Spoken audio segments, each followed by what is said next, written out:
When the tense bowstring snapped, and a split second later, a razor-sharp arrow shot forward. It pierced the ogre's eye, leaving a brilliant, glowing trail. The beast let out a thunderous roar, crashing down lifeless. In that instant, Yang sprinted over to claim his hard-earned prize, the level 93. Marksman grinned at his victory, pocketing 5,910 experience points. Yang figured he just needed to earn another 100,000 gold before taking a well-deserved break, activating his eagle eye skill. He spotted a heroic ranked monster approaching him. Instantly, thick smoke screen rolled in, making the massive monster completely impossible to see. Then the massive two-headed ogre roared, instantly clearing the heavy mist. Right away, the double-headed monster swung its massive club at Yang, but the agile archer narrowly managed to slip behind the giant, barely surviving the terrifying swing. Only by triggering his high-speed acceleration buff, he was in a tight spot. The buff would last just 1 minute, spinning around in a blind rage. The massive ogre lashed out with its heavy hand, but Yang effortlessly slipped past. He had to end this fight before the timer ran out, or he was finished, backing up to gain space. Yang checked his inventory, but right then the two-headed monster charged again. Unfortunately, Yang had only a single trap left, meaning he had no other option. Yang quickly set it and yelled, boldly baiting the giant to come closer. Immediately, the giant leaped. He swung his heavy club to crush the pesky archer. Yang needed perfect timing. If he messed up even slightly, he was dead at the very last second, just right before impact. Yang leaped aside. The clumsy beast walked right into his hidden trap. It triggered instantly, leaving the massive monster completely paralyzed for 5 seconds. And wide open, the giant was completely helpless now. Yang immediately activated his critical damage buff alongside a focused precision shot. Channeling every ounce of his strength, he released a devastating, fully charged volley. The projectile struck the double-headed monster dead on. Pinning it down, a massive explosion of energy erupted. The system confirmed the kill, awarding Yang a massive reward of 98,500 experience points. Upon reading the alert, Yang celebrated bringing down such a formidable boss monster. Before running over to inspect the loot, to his absolute amazement, he found rare drop items, an ogre warrior shoulder pad, and matching boots. The odds of pulling even one piece from this set are insane. Think lottery-level luck. Yet against all odds, he got both at once. Yang immediately calculated the fortune he would make on the market. At the very least, they would sell for 5 million won. Today was definitely his lucky day. But the crazy luck did not stop with just those 2 drops. Staring in disbelief at the glowing loot window, the archer carefully pulled out one last item, a rare mulin crystal. Even holding the legendary crystal in his hands, Yang could barely believe it.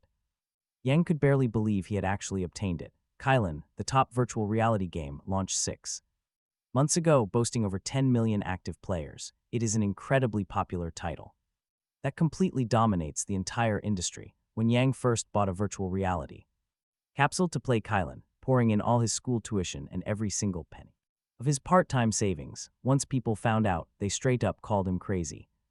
Yet even though he started playing 2 whole months after the official server launch, he managed to level up an elite archer in just 4 months. Hunting high-level monsters now earns Yang around 200,000 won an hour in Kylan, allowing him to pull in several million won. However, the developers just dropped bomb announcing a massive upcoming game expansion that introduces a whole new region along with 3 classes, the Summoner, the Dark Sorcerer, and the Assassin.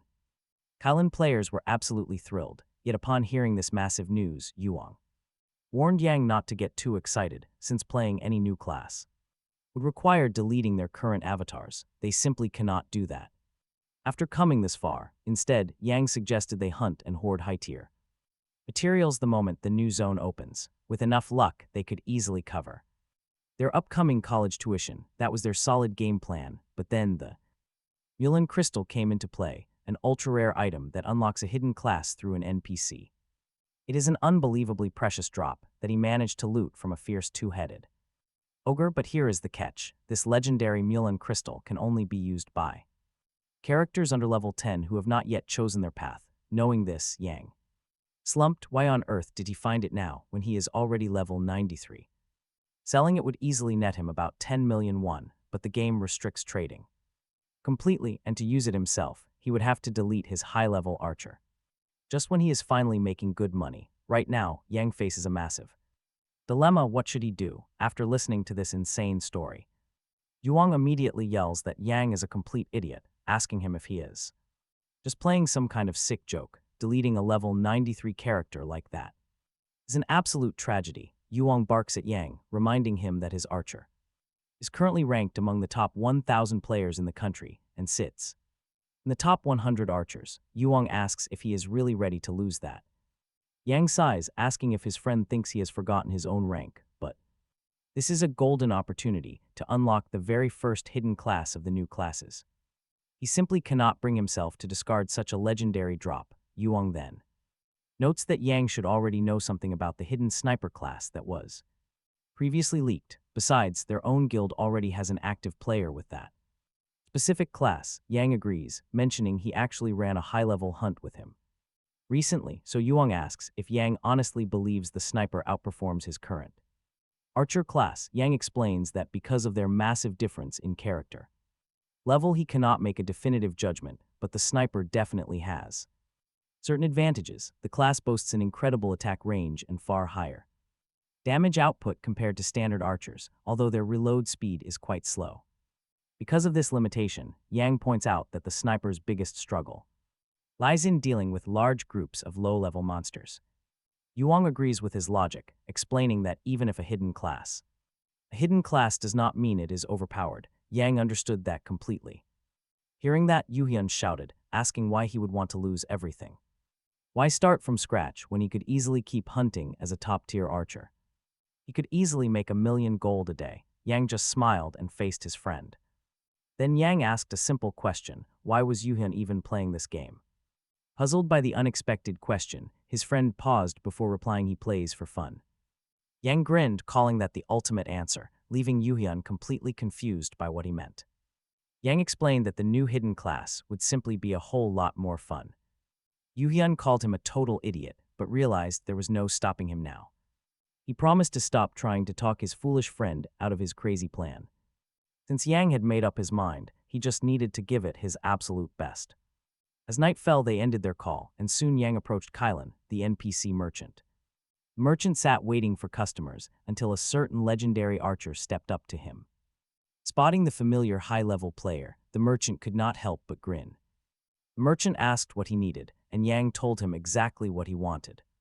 He was looking to buy a highly expensive, extremely rare rebirth potion. The merchant gave a dark smile, telling Yang that he had definitely come to the right place. Right then, the merchant pulled out a small vial filled with glowing, scarlet liquid. He revealed he had just managed to obtain it, and Yang reached out to grab the bottle. Suddenly, the merchant grabbed his arm, stopping him with a very grave warning. Yang asked what he wanted, but the merchant just asked if he truly understood the risks. The moment he drinks this potion, all his accumulated power will be completely wiped out. It will be gone forever, but Yang calmly admitted that was exactly his plan. That was the entire reason he wanted to drink it. Night had finally fallen. After buying the incredibly pricey potion, he hoped luck would grant him superior base stats. Crafted by ancient alchemists, this legendary brew is designed for one specific purpose. Once consumed, the player's entire character progress is completely wiped and reset. All levels and attributes go back to zero. He is starting from nothing. But with some luck, his new class would make him far more money than before. Without a single second of hesitation, Yang raised the bottle and drank the potion. Instantly, a system notification flashed, confirming his level and attributes had been reset. Cut to some time later at the training center in the city of Traman. An old instructor watched his soldiers training diligently with their heavy swords. Suddenly, a loud battle cry echoed nearby, making him turn around in absolute disbelief. Thanks to his brutal training, Yang's flexibility increased, granting him +1 to dexterity. After surviving extreme damage that pushed him to his absolute limits, Yang gained +1 to constitution. Thanks to his deep meditation, he attained enlightenment, gaining +1 to his intelligence. The old man watching Yang wondered, is he even human at this point? How many days straight had he been training? Nobody had ever seen someone so dedicated. A bald man nearby agreed, calling him an adventurer seeking true, absolute power. Yang himself was in incredibly high spirits during this brutal training grind because the massive game update was dropping tomorrow, finally bringing his new unique class. The next day, standing right at the majestic gates of Kalen, his retina scan began. Once completed, the system officially welcomed Yang back to Kalen after his long, brutal wait.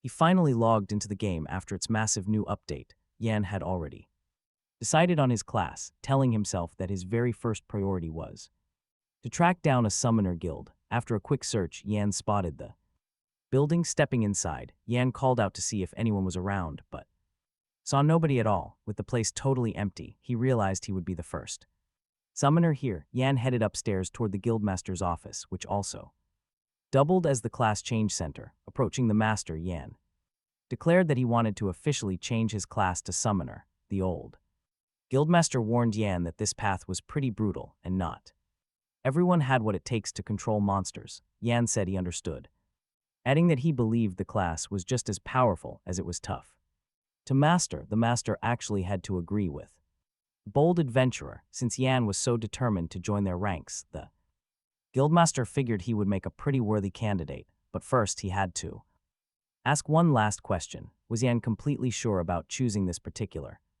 path? Yan nodded. He was absolutely certain. He then immediately suggested they get things started right away. Reaching into his bag, Yan pulled out the Milan crystal and handed it over. The moment the guildmaster laid eyes on it, his jaw dropped. He snatched the crystal and gasped. It was the legendary artifact left behind by the continent's greatest hero, Milan. Yan was glad he had not misjudged the situation, realizing the old master indeed recognized this powerful item.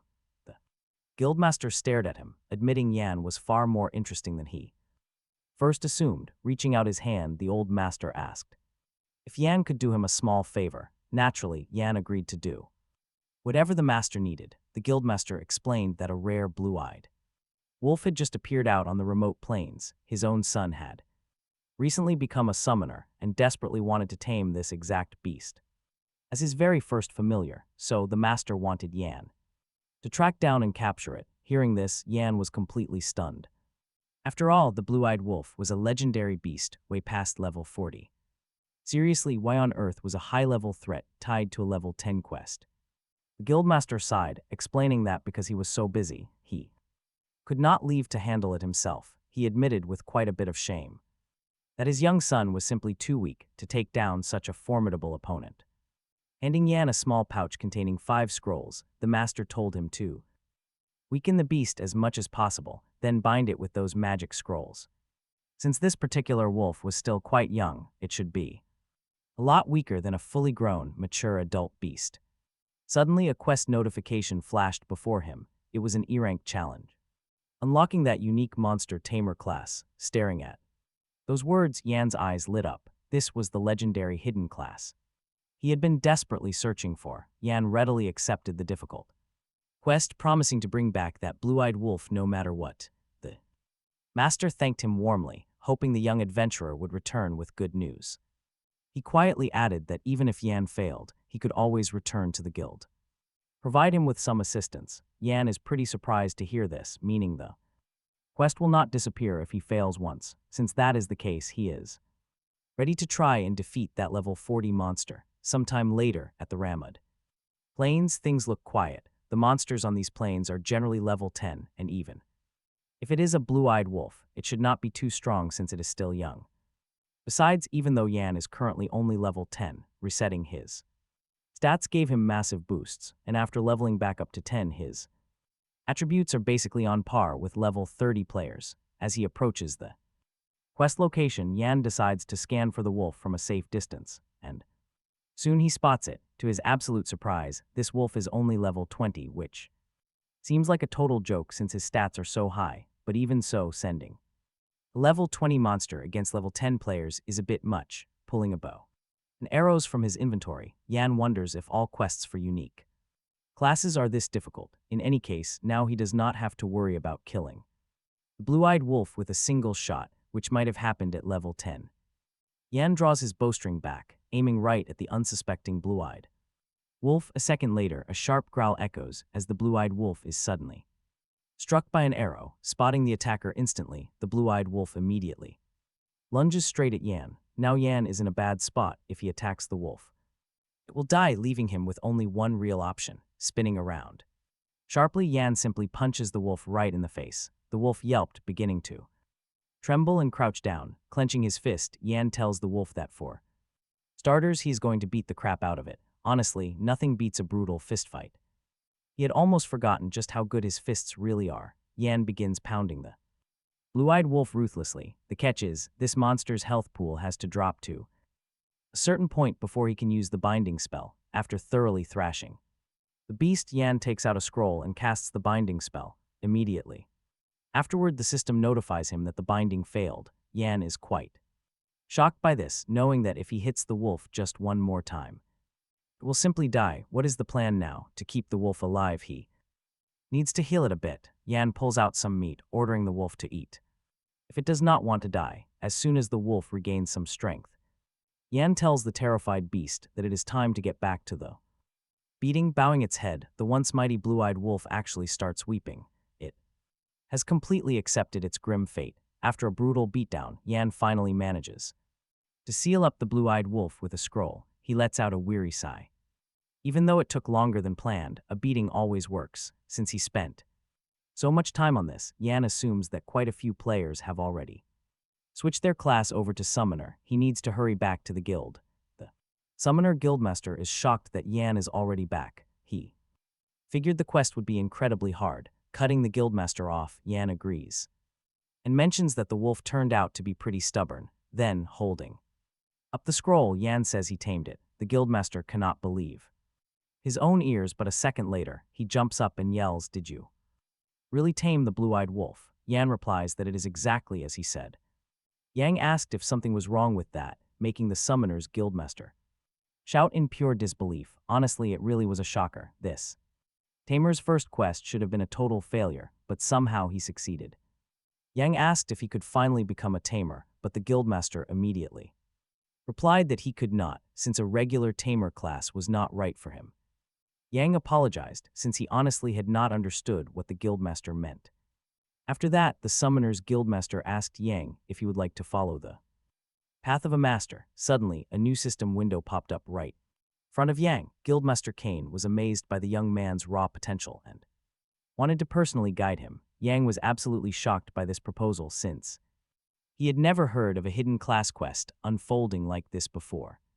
The system asked if Yang wanted to accept the offer to become a taming master. Looking at the insane rewards, Yang realized this hidden class was far superior to the normal monster tamer class he originally set out to get.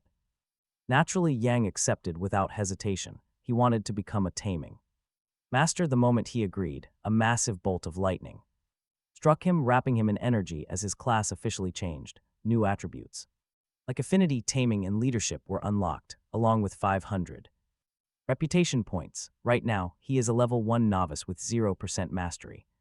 He is officially the first taming master in existence. Now that his class is locked in, his immediate priority is to tame his first beast, and after giving it some thought, Yang decided to target a blood wolf first.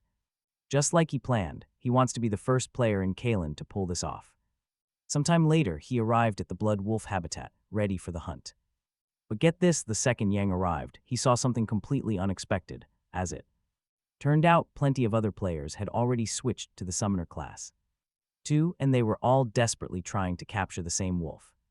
Yang did not expect anyone to beat him here, but since he was already present, he decided to hang back and watch them in action. This group of 3 attacked the beast together, and after a brief clash, its health dropped near 0. That is when one player pulled out a magic binding scroll to seal the deal. But the clever blood wolf leaped high, completely dodging the binding magic. The players stood frozen in pure shock while the beast broke free and ran. Watching the creature escape, Yang realized that losing a high-level monster like that would be an absolute nightmare, especially once it turns hostile again. Fortunately, watching this group fail gave him some incredibly valuable first-hand information. He now knew for sure that taming a high-level monster was insanely difficult. Plus, rare creatures like this take forever to track down, so Yang decided to change his strategy and test his skills on any regular monster he found, moving away from the crowded area where everyone was fighting over the wolf. Yang headed deep into the wild alone. Like a true min-maxing gamer, he wanted to see exactly how many beasts his new leadership stat would let him control. Finding a high vantage point, he spotted a small pack of wolves approaching below. This was the perfect chance. Yang quickly drew his bow and lined up a shot. Within seconds, he weakened his target and threw a magic scroll to seal it. The system notified Yang that he successfully captured the wolf, meaning the first is secured. One down, Yang opens up its stats to see what he got. It is level 12 with a timid trait, a pretty strange personality for a monster. Do these wild creatures actually possess their own unique personalities? Either way, Yang decides not to overthink it and keeps hunting to test his leadership. The next beast approaches, it instantly regrets that choice. It has to endure a heavy beating before Yang stops to inspect its status. Looking closely at this second target, what he finds leaves him completely stunned. Even though both beasts share the exact same level, they are entirely different. This new wolf boasts much higher stats than the first timid one did. On top of that, it is classified as a nimble breed with a witty personality. Different, Yang realizes right then that same-type monsters are not identical. They can have entirely unique attributes, individual traits, and distinct names. Just then, an even larger pack of beasts starts closing in on him. Yang does not waste time comparing the first two, since plenty more are coming. He has the perfect chance. How exactly does this taming system work? He will keep catching them all day long until he finds the ultimate wolf. After capturing a few more, a new system notification suddenly flashes before his eyes. His overall attraction attribute has increased by 1 point after those successful tames. Keeping up the grind, he eventually unlocks a special wolf specialist title. Boom, with this new title, Yang can now spot the strongest beast instantly. He no longer needs to waste his time capturing them just to see stats. Extremely convenient, though Yang still wishes for slightly more. Why couldn't the developers make this feature apply to all monsters? Still, he quickly lets it go, no need to get greedy. Yang decides to inspect the rest of the pack, lingering in the area. He casts his analysis skill, forming a small glowing magic circle to scan them. He spots a level 10, 2 level 11s, and a level 12 beast nearby. But one of those level 11 wolves looks incredibly promising on paper. Suddenly, the beast catches sight of Yang and charges. Can he tame this wild card?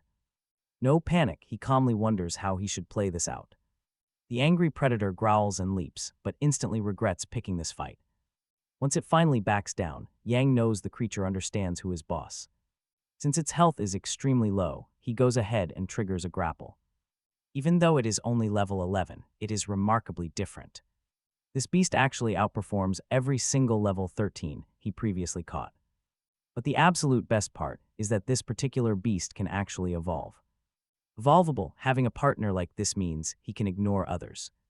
Yang chooses to focus on him and lets the remaining pack run free. Scurrying away from this powerful human, the wolves celebrate their narrow escape. Yet they still feel humiliated knowing they were used as mere toys. Yang kneels down, telling his new partner that his name is now Lai. Hearing his brand new name, the wolf visibly perks up with excitement. A notification pops up showing Lai's loyalty has just increased by 5 points. A loyalty stat, Yang is surprised, but things are looking up. It was finally time for the main event. Yang told Lai it was time to hunt, and they rushed forward. Lai howled in response and ran right alongside his master, back in the real world. Ever since Jin Soon left the Lotus Guild, their overall power had grown noticeably weaker. Jin Soon had previously told Yu Hun that he decided to switch his class to a summoner. Now Yu Hun was pretty curious to see how his old friend was doing. He really couldn't wait to welcome Jin Soon back into the guild, but suddenly he began to wonder just how good summoners actually were in combat, so Yu Hun went to the online forums to learn more about this class. Judging by the recent headlines, things did not look rosy at all. People were already asking if the summoner class was trash, while others strongly advised against becoming summoners, claiming it was by far the most useless class. The forum host titles were clearly not what Yu Hun had expected to see. Why were they all like this? Be that as it may, he figured it would be best to actually read what people were writing. One level 12 summoner, after finishing up a hunt, explained that he had become a summoner right after the servers first opened. As it turned out, this class was not nearly as fun as he had initially thought. Also, summoners have a pretty huge drawback. a player's level increases much more slowly because part of their experience is eaten up by the pet. Another summoner named Maniac wrote that he had just become a summoner and asked why there were so many negative posts here. A dragon hunter named Tae-hun advised him to switch characters, for example to the Dark Mage, which worked well. Then PTSL 1120 complained about how useless summoners were due to their incredibly slow leveling. After reading all this, Yu-hun had to admit that complaints from players were bound to happen since the update just dropped, but was this not going too far? And did Jin soon really reset his character just for this class, judging by the comments? A summoner's leveling process is pretty slow at first, meaning it might take Jin soon quite some time to reach level 20 and rejoin the Lotus Guild. Meanwhile, back in Kalin Yang's personal hunting grounds, after grinding nonstop with Lai, our hero finally reached level 20. He immediately ordered Lai to attack after releasing a sharp arrow. At that exact moment, Yang cast the Blessing of the Wind, boosting his speed by 37%. Yang fired, hitting the target, and immediately afterward Lai charged forward. The wolf let out a loud growl and sank his jaws right into the base of the red fox's neck. Then, Lai spun around and slammed it into the cold ground. Yang noticed that although Lai's stats were lower than the monsters the beast attacked without a single shred of fear. Could this be because of his bold personality? Either way, it was time to finish off this monster. Drawing his bow string back, Yang told Lai he was doing great. Right after that, he fired another shot directly at the red fox. Without wasting a moment, Lai rushed to retrieve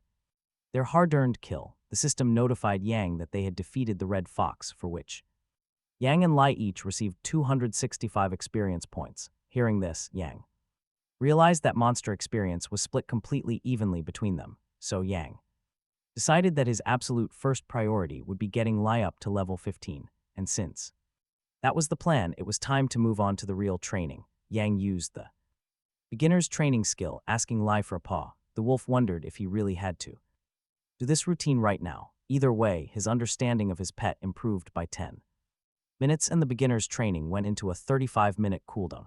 Yang. Just like that, the beginner training entered a 35-minute cooldown. Yang threw the stick. Without a second thought, Lai decided to bolt right after it and lunged. The system notified Yang that his pet's potential was climbing with every training session, hitting a current potential of 65. Finally, Yang applied first aid to Lai, restoring 45 health points. Soon, the system notified Yang that his pet Lai had reached level 15. Yang was pretty happy to achieve his goal, even though leveling up took quite a bit longer than expected. This was likely because his experience was shared with Lai, but either way, training with his companion was a lot of fun. Satisfied with the day, Yang scratched Lai's soft fur. Watching his pet grow stronger with each level was incredibly exciting. Yang opened the system interface and after scrolling through it a bit, asked Lai if they should go bear hunting. Yang told Lai that since he reached level 15 they could already move on to the next hunting spot. Lai growled in eager response to his master. A short while later, they arrived at the bear's territory. The system notified Yang that thanks to his improved skill, he had become a level 2 novice summoner, rewarding him with 3 skill points. He also unlocked the active ability Berserker's Blessing and the passive skill Novice Tactics. Seeing this, Yang realized all that tedious grinding finally paid off. Now that he had gained these brand new moves, it was time to check them out. Berserker's Blessing boosts the caster's and party members' attack power by 30% for 20 minutes. However, when cast on a familiar, the effect is amplified to 100%. Yang admitted this ability was pretty amazing then.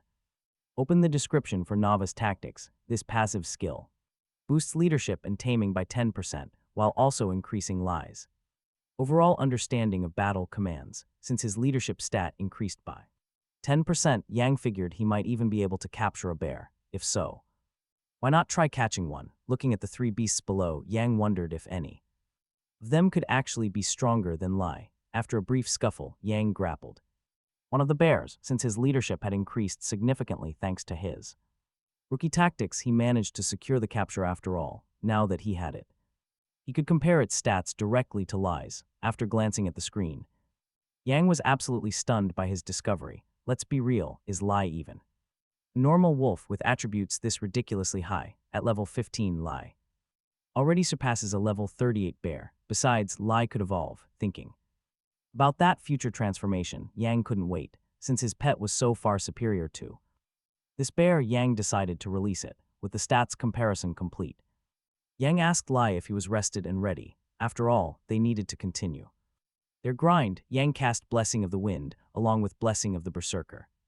Then he ordered his pet to distract the bear ahead. Lai rushed toward the wild beast, successfully drawing its focus. Sprinting around it, Lai jumped up and clamped onto the bear's neck, then leaped back to circle his target, gradually delivering deep wounds. Seizing a quick moment, the bear tried striking back with a heavy paw.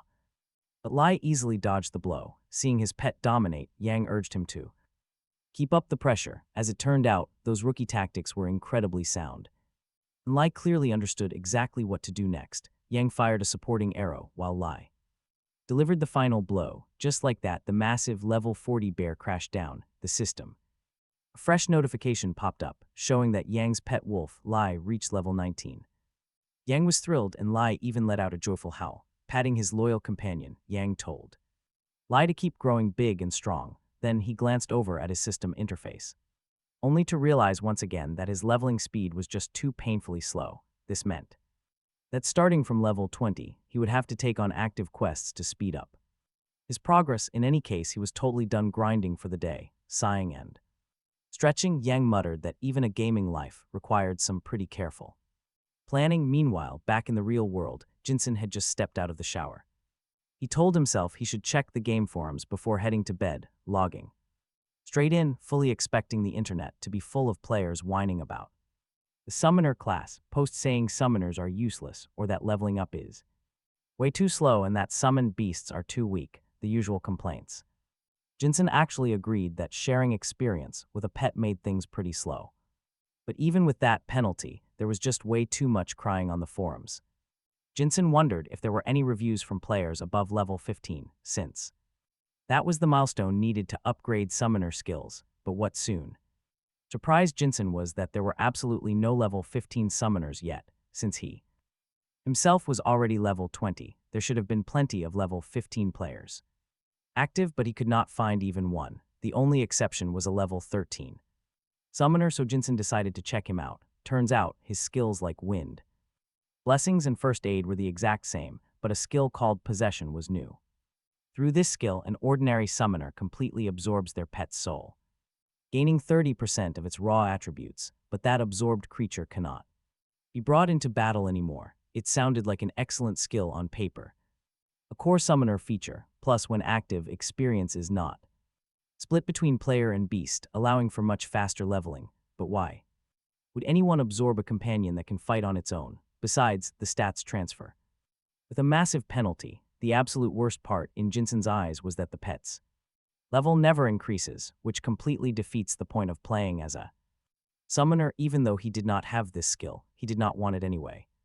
Suddenly, Jinsen realized that this meant the skills of normal summoners were completely different from his own. He possessed something truly unique that ordinary players could only dream of. Jinsen suddenly remembered his novice training skill, and although he did not have much solid data on how it scaled, a tamer definitely had fewer direct combat skills than a basic summoner. At the same time, though, it is much easier to level up his pet. This meant he was on the absolute right path in this game. If that was the case, shouldn't he try to capture a rare or unique class monster? It was already 4 in the morning. After resting, Jinsen climbed back into the gaming capsule. Logging in, he resolved to definitely hit level 20 with Lai before sunrise. Yang immediately cast the Blessing of the Wind and the Blessing of the Berserker Warrior, stacking them with novice training. Instantly, Yang drew back his bowstring and activated his weakness detection skill. While Lai charged straight toward a massive bear, he released the arrow, striking the beast dead in the chest just as Lai leaped up. In the very next moment, the bear roared in agonizing pain as sharp fangs clamped onto its neck. The system notified Yang that they had slain the moon bear, awarding them each 545 experience points. Yang felt pretty confused by how fast he was killing the beasts, since as an archer he could never hunt properly here before. Reaching level 35, now his clearing speed was insanely fast, so Yang and Lai kept hunting until a strange sight caught Yang's eye. Among the pack of wild bears, one massive beast towered over the rest. Its Scanning the giant creature, Yang recognized it as a rare coal-black bear.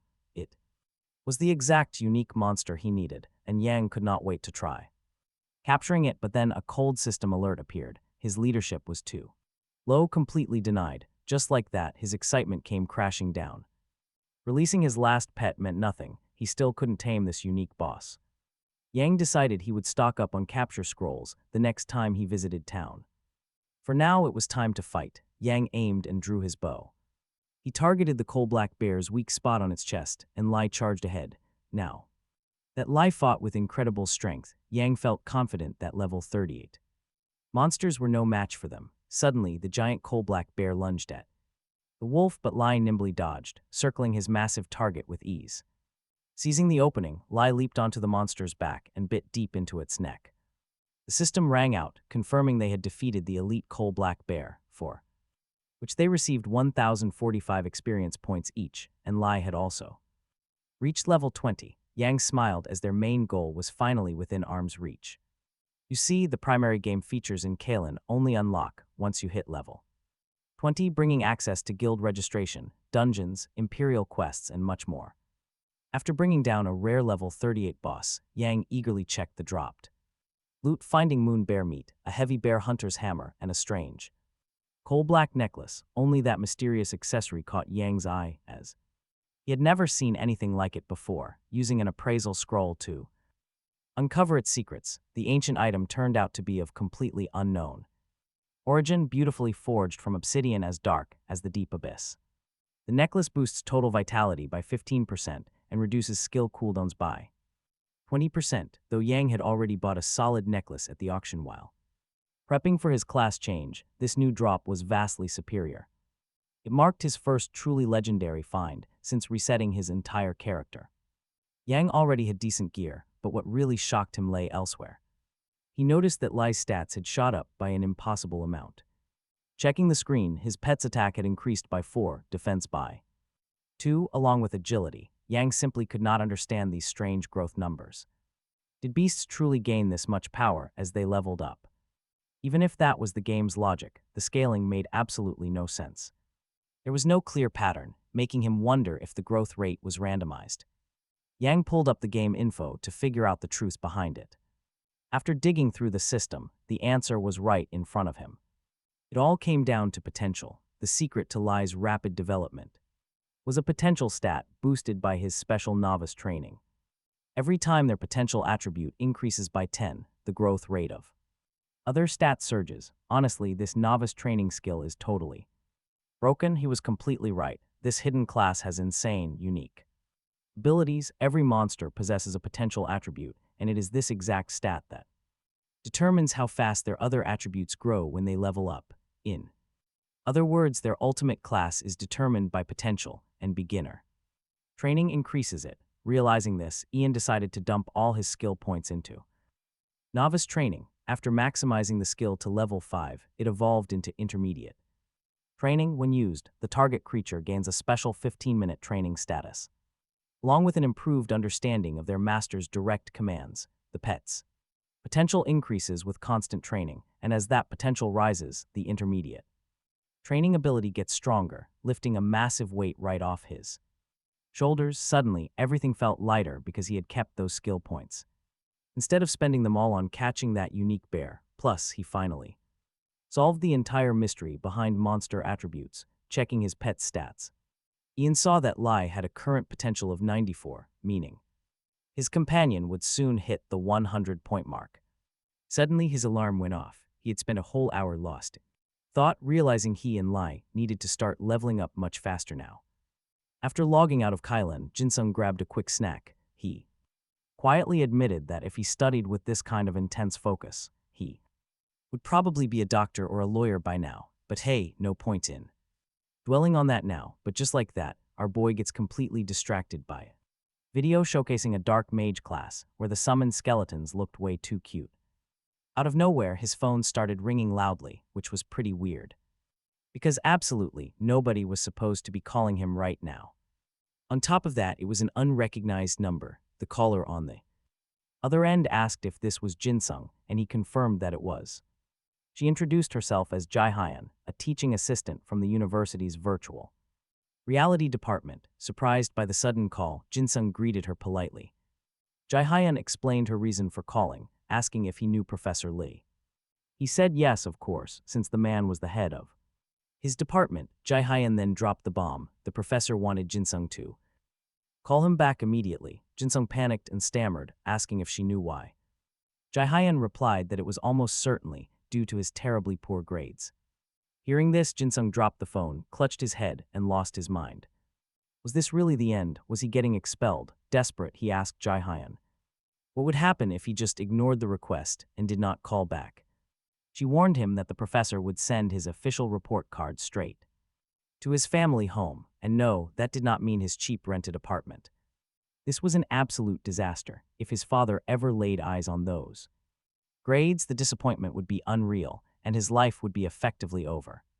He would be dragged back to work on the family farm at 20. Terrified, Jin-sung promised he would make the call. Hearing his sheer panic, Jae-hyun giggled, calling it a very wise decision, and teasingly said she would see him next semester. He had to call Professor Lee Jin-wook, struggling to remember the exact spelling of his name. Once the call connected, he introduced himself as the freshman Park Jin-soon. He mentioned hearing that the professor had been actively looking for him. The professor paused in surprise at the name before quickly placing who he was. Right, a first year, Jin-soon politely asked why the professor needed him. Lee Jin-wook scoffed, clueless. Was the boy seriously that blind? Shaking with anxiety, Jin-soon nervously brought up his terrible class grades. Hit the nail on the head, the professor replied, asking if his life was doing all right. Why else was he constantly cutting class? Did he actually want a school warning? Clueless, Jin-soon asked what an official academic warning actually meant for him. Doesn't that require 3 failing grades, while he only had 2 so far? The professor confirmed the rule, but added a chilling twist to the situation. He was highly considering handing Jin-soon a 3rd failing grade right now. Blatant blackmail, Jin-soon knew he had to tread carefully. Needing to know his angle, Jin-soon asked what he should do. First of all, the professor replied, you need to explain this academic disaster. Jin-soon panicked, knowing he couldn't admit the actual truth just yet. He couldn't just say he blew all his time playing video games. He needed an excuse. Now watch, a wild idea suddenly hits him. Smirking to himself, Jin-soon claimed he chose virtual reality for its massive potential. He was studying the field because he foresaw how it would change everything. The professor listened closely as Jin-soon asked a very strategic question. Isn't the game Kalen the sole reason the entire world is watching? The professor had to agree. Jin-soon then played his next card. Don't they say you have to enter the tiger's den to catch it? The professor asked if he was seriously defending skipping class just to play games. Jin-soon quickly corrected him, explaining it was much deeper than that. To truly understand Kalen's massive virtual world, he had to research it firsthand. No mercy, the professor immediately put him on the spot. He demanded to know his level, leaving Jin-soon momentarily stunned. The professor repeated his demand, reasoning that a true researcher should be high-ranked. If he worked this hard, he should be leading the Korean server. Here's the problem, he had just reset his entire character. Jin-soon hesitated, trying to find the right words to explain his situation. After a tense silence, the professor demanded to know why he was quiet. Jin-soon confessed he was level 93 before resetting, leaving him at level 20. No way, Lee Jin-wook asked if he seriously expected him to buy that. Jin-soon insisted that every single word he said was the absolute truth. Are you serious? Lee Jin-wook asked if Jin-soon took him for a fool. He clearly knew the kid was just spinning lies to save his skin. While it was definitely to save himself, it also happened to be completely true. Knowing this, Jin-soon boldly proposed, making a high-stakes bet to prove it. Intrigued, the professor asked what kind of wager the kid had in mind. Jin-soon promised to completely prove his innocence, prompting the man to hear him out. Once the details were laid out, Lee Jin-wook asked if he was serious. He genuinely meant it when he said he could regain level 93 before classes started, too. Which Jin quickly replied that he would do if he could jump from level 22. Level 93 before classes started, it would prove he actually achieved that rank.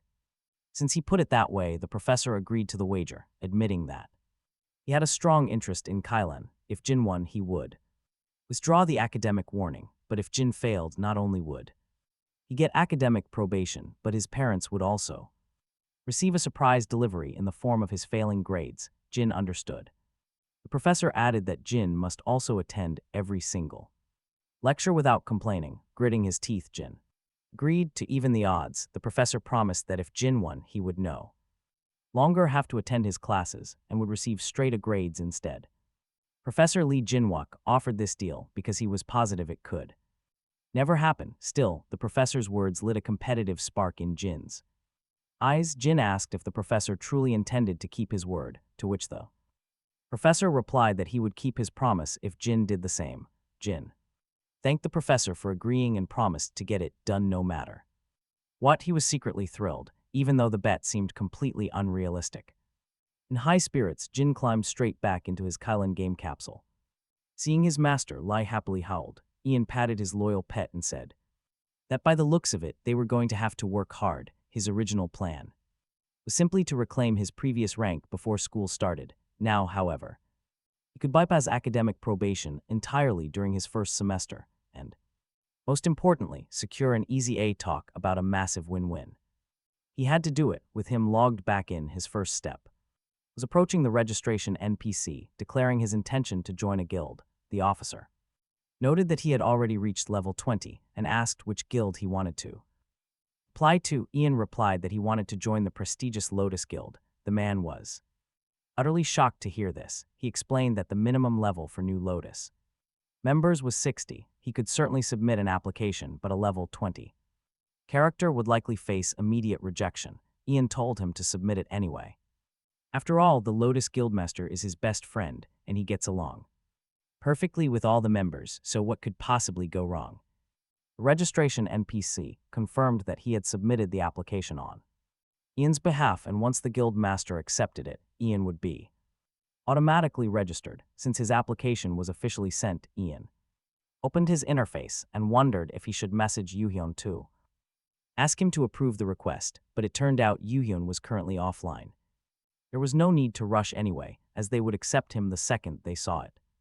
With that settled, Ian decided to head straight to the auction house to upgrade all his gear. This was the ultimate privilege of a reset character. He could swap his weapons and armor for the absolute best gear currently equipable.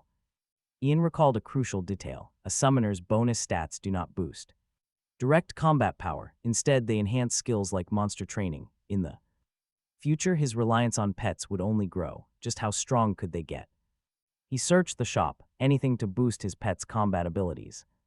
Looking for buffs, Yang suddenly spotted something interesting. Nature Bandage. It boosted all familiars' health by 20% and attack by 15%. Dodge rates also jumped by 5%. Perfect. He bought it immediately. This headband finally proved something huge. Summoner-specific gear actually existed. Yang paused, wondering. Did this mean nature-tagged items were meant for his class? He searched for nature items. Instantly, another match appeared. It was a nature staff boosting pet attack by 35% while raising critical chance by 15%, but this presented a dilemma. He usually used a bow, not a staff. Still, Yang made a choice. He bought it. After all, he couldn't use a bow forever. It felt a bit late, but he needed to switch playstyles now. Better to do it before getting too set in his ways. Grabbing it, Yang admitted that holding a staff felt incredibly weird. Next, he summoned Lei. The wolf immediately growled. To his surprise, the intermediate training worked even in the city. Yang planned to spam it whenever possible. Now it was time for a quest. Yang stepped outside. But the moment players saw his gear, whispers started. Look at that low-level summoner with that weak, pathetic wolf. Everyone around him started gossiping about how slow it was. To level up, they doubted there was even a level 15 summoner around. Ignoring them, Yang focused on his main goal. He needed to pick up the quest for the goblin camp. Double experience was active, which meant massive gains. He walked through the city and quickly spotted his target quest giver. Yang greeted Raphael, noting it had been a long time. He briefly wondered if the server reset had wiped their relationship. Fortunately, he received a reassuring answer almost immediately. Raphael recognized him. Their old bond remained untouched. Yang asked how he was doing and if goblins were causing trouble. Raphael's face darkened instantly. he let out a heavy sigh. He admitted they were facing serious trouble with the nearby camp. Their cleanup squad was overwhelmed. Raphael suggested Yang find some help.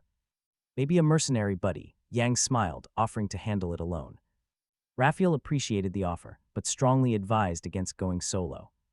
He insisted on a partner. Just then, a quest window popped up. It was an E-rank quest to clear the goblin camp. Raphael, leader of the Linen City Lynchers, was looking for recruits.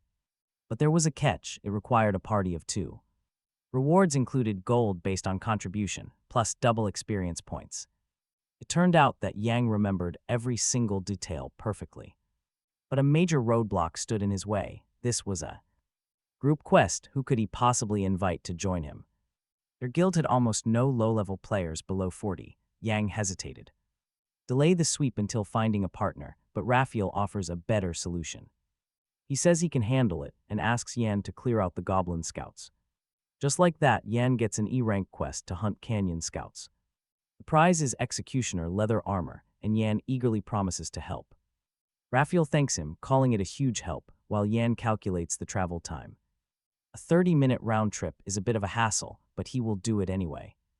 Now it is time to check his friends list and contact Harris. He hopes Harris is online and asks him to accept a guild request. This completely shocks Harris, since joining requires a player to hit level 20. Yan confirms he is level 20, making Harris call him an absolute beast. The request is accepted, but Harris demands to know how he leveled so fast. Even the notoriously fast leveling dark mages have not reached level 20 yet. Yan just laughs. Did Harris seriously forget who he is dealing with? He warns his friend to get ready. The gap is closing fast. Harris begs him to hurry back and trust me, things are about to get crazy. Yan asks if they have any level 40 players, which completely shocks Harris. Since Yan plays it close to his chest, he says he will handle it. With no help from Harris, Yan decides to ask in the guild chat. No outsiders, he needs this job kept strictly in the family. A notification pops up in the guild chat, announcing Yan has joined. Yan immediately sends a message, letting everyone know he is finally back. Felon and Clune are completely shocked at how fast he has reached. Level 20, making Clune doubt the rumors about the slow leveling process. Yan plays it cool. Honestly, it is nothing special to him. He plans to hit his old levels soon, which Felon desperately hopes happens. Farming is rough without him, but then Gain jumps in, equally surprised. Yan ignores the chatter, asking if anyone knows a level 40 player. Harris immediately asks why he needs a high-level player like that. Yan wonders how they would react if he mentioned this high-level quest. Yan explains his plan to take on the Goblin Camp clearance quest. But since it is a group quest, he needs a competent partner. Or at the very least, someone to just stand there while he solos. Felon asks how on earth he plans to finish this quest alone. Especially at level 20, while Gain sneers that Yan is just trying to leech experience from a high-level player to power level. Gain claims Yan got boosted to level 20, but Clune calls him a fool since leveling with guildmates would have been way easier. Gain notes this quest locks after level 60, which puzzles Clune. Yan replies that despite only being level 20, he has a secret weapon. He has an incredibly strong pet, so Clune wishes him luck. Felon agrees that a powerful pet explains his insane leveling speed. Once the others log off, Gain reveals he has a reliable friend. This friend is level 45, and Yan asks for an introduction. But Gain warns that she is a crafter with weak combat skills. Yan says that is perfectly fine and asks what her name is. Turns out Gain is a priestess with a side of cooking class. That caught Yan off guard, but she immediately warned him of her limits. She is completely useless in a fight and pretty terrible at gaming in general. Still Yan. Message me immediately, he demands. She can barely believe his request. Is he sure? Absolutely. He just needs a warm body to trigger the quest. Her actual skills do not matter to him at all, but with a busy schedule ahead. Yan has to wrap up the call. Before hanging up, he leaves her with instructions. Message his friend first. Yan likes a good chat, but grinding comes first. Grinding is life. There is still a pre-quest to clear before she can even join. Soon after, Yan arrives at his fresh hunting grounds. It is a quiet lake packed with level 30 beasts, targets acquired. Specifically, a level 30 monster called Korkin. Taming this little furball looks decent, but it lacks a certain style. It is just not cool enough. Right as Yan thinks this, Lai suddenly stomps his paw down hard. Yan notices instantly and looks over at his wolf. No way Lai can read his thoughts, right? Feeling slightly awkward, Yan asks his companion if he knows how much he is appreciated. But Lai ignores the sweet talk completely, holding a cold and dangerous stare. The wolf is definitely giving off offended vibes, though Yan cannot quite tell. Suddenly, the giant wolf stiffens up, lets out a massive howl, and a brilliant light wraps around his body. Before Yan can process this, boom, a massive system alert pops open right in front of him. Lai is undergoing evolution, but what triggered this sudden upgrade? Yan quickly pulls up the stats to find out what changed. It turns out Lai just hit 100 units in his potential bar. Yan cannot help but wonder how much his look is going to change. Seriously, getting bigger would be perfect. Mountable pets are the dream. Then a massive crimson beam shoots straight up into the sky as it finishes. Standing right there in front of Yan is his wolf, sporting a brand new look. The system confirms Lai has successfully evolved into a blood mane wolf. Because of this breakthrough, his average training level jumps up by 2 full points. It hits 45.7% since his pet just evolved. Yan receives 1,000 fame and a nice boost to his leadership skills. His taming leadership goes up by 30 whole points. Summoning him adds another 1,500 fame points. Talk about a massive win. Yan literally starts laughing out loud. He walks right over to Lai and happily strokes his thick red mane. He tells the beast he loves him before quickly pulling up his stats page. Every single stat has spiked. This wolf is a force of nature. Possessing extreme aggression, it also comes with a broken life steal skill. It heals 15% of health from regular damage and 50% on critical hits. On top of that, critical attacks now trigger a bleed effect. This deals 20% of his attack power as damage over 10 seconds. His rarity has officially jumped from common to rare. Best of all, Lai can still evolve even further. Will Lai upgrade to unique during his next evolution? Looking at Lai's stats, Yang giggled to himself. His class was completely abnormal. Petting his wolf again, Yang declared he would never choose a Korkin. Even with a million options, Lai was his only choice. Yang asked if he could carry him on his back. With a soft rumble, Lai knelt down. Yang climbed up, taking in the view from this impressive height. As the wolf stood, he was absolutely thrilled with this new opportunity. Cheering for Lai to run, the wolf surged forward, heading toward Samar Canyon. Arriving at the entrance, Yang suddenly frowned. The place was too gloomy. Stepping down, Yang had to admit to himself that he could not understand how Kalen felt so incredibly realistic, but his quest demanded he defeat 10 goblin scouts, meaning he had no choice but to come. Still, with Lai this strong now, they were not going to stop. Yang decided it was time to let Lai run wild, casting Blessing of the Wind. To boost Lai's agility by 37%, he added Blessing of the Berserker Warrior, spiking his own attack by 33% and Lai's by 66%, walking. A bit further, they spotted their first targets. Yang pointed out 3 goblins, ordering Lai to strike first while he provided backup from behind. With all those powerful buffs stacked on Lai, there was no way he would lose to basic goblin scouts. Plus, the wolf's combat AI was on a whole different level compared to normal monsters. Best of all, Lai possessed 2 unique abilities. Still, caution was key. Lai instantly activated Find Weakness, scanning the target to pinpoint exactly where to strike, which boosted his accuracy by 14.5% and crit rate by 22%, offering 91% bonus damage on weak spots. The massive wolf with the bloodstained mane bared its fangs and let out a deafening howl. Seeing him, the goblin scouts panicked, assuming some wild blood wolf had suddenly jumped them. Closing the distance instantly, Lai sank his teeth right into a scout's skull, dealing massive critical damage, wiping out over 1,000 health. Nearly 89% of his total life pool. The goblin barely survived the initial bite, but heavy bleeding ticked for over 200 damage a second, putting him down for good. The kill awarded both Lai and Yang over 1,200 experience points. Yang stared in absolute disbelief, wondering how a standard scout could die from just one hit. Another goblin shrieked in rage and raised his crude club, swinging it down hard. The strike landed on the crimson-maned wolf, dealing nearly 300 damage. Lai was clearly displeased that this pathetic goblin dared to strike him, so. He lashed out with sharp claws, dealing heavy damage and stealing back 75 health. Following up with another quick slash, his health bar climbed back to full. Just like that, the second goblin collapsed right in front of his terrified ally. Shaking from head to toe, the last survivor broke out in a cold sweat. Before he could run, Lai lunged and tore him apart with one final critical hit. Recovering over 500 health, Yang stood there, completely blown away by his performance. Lai let out a soft, satisfied rumble, gently patting his companion's massive head.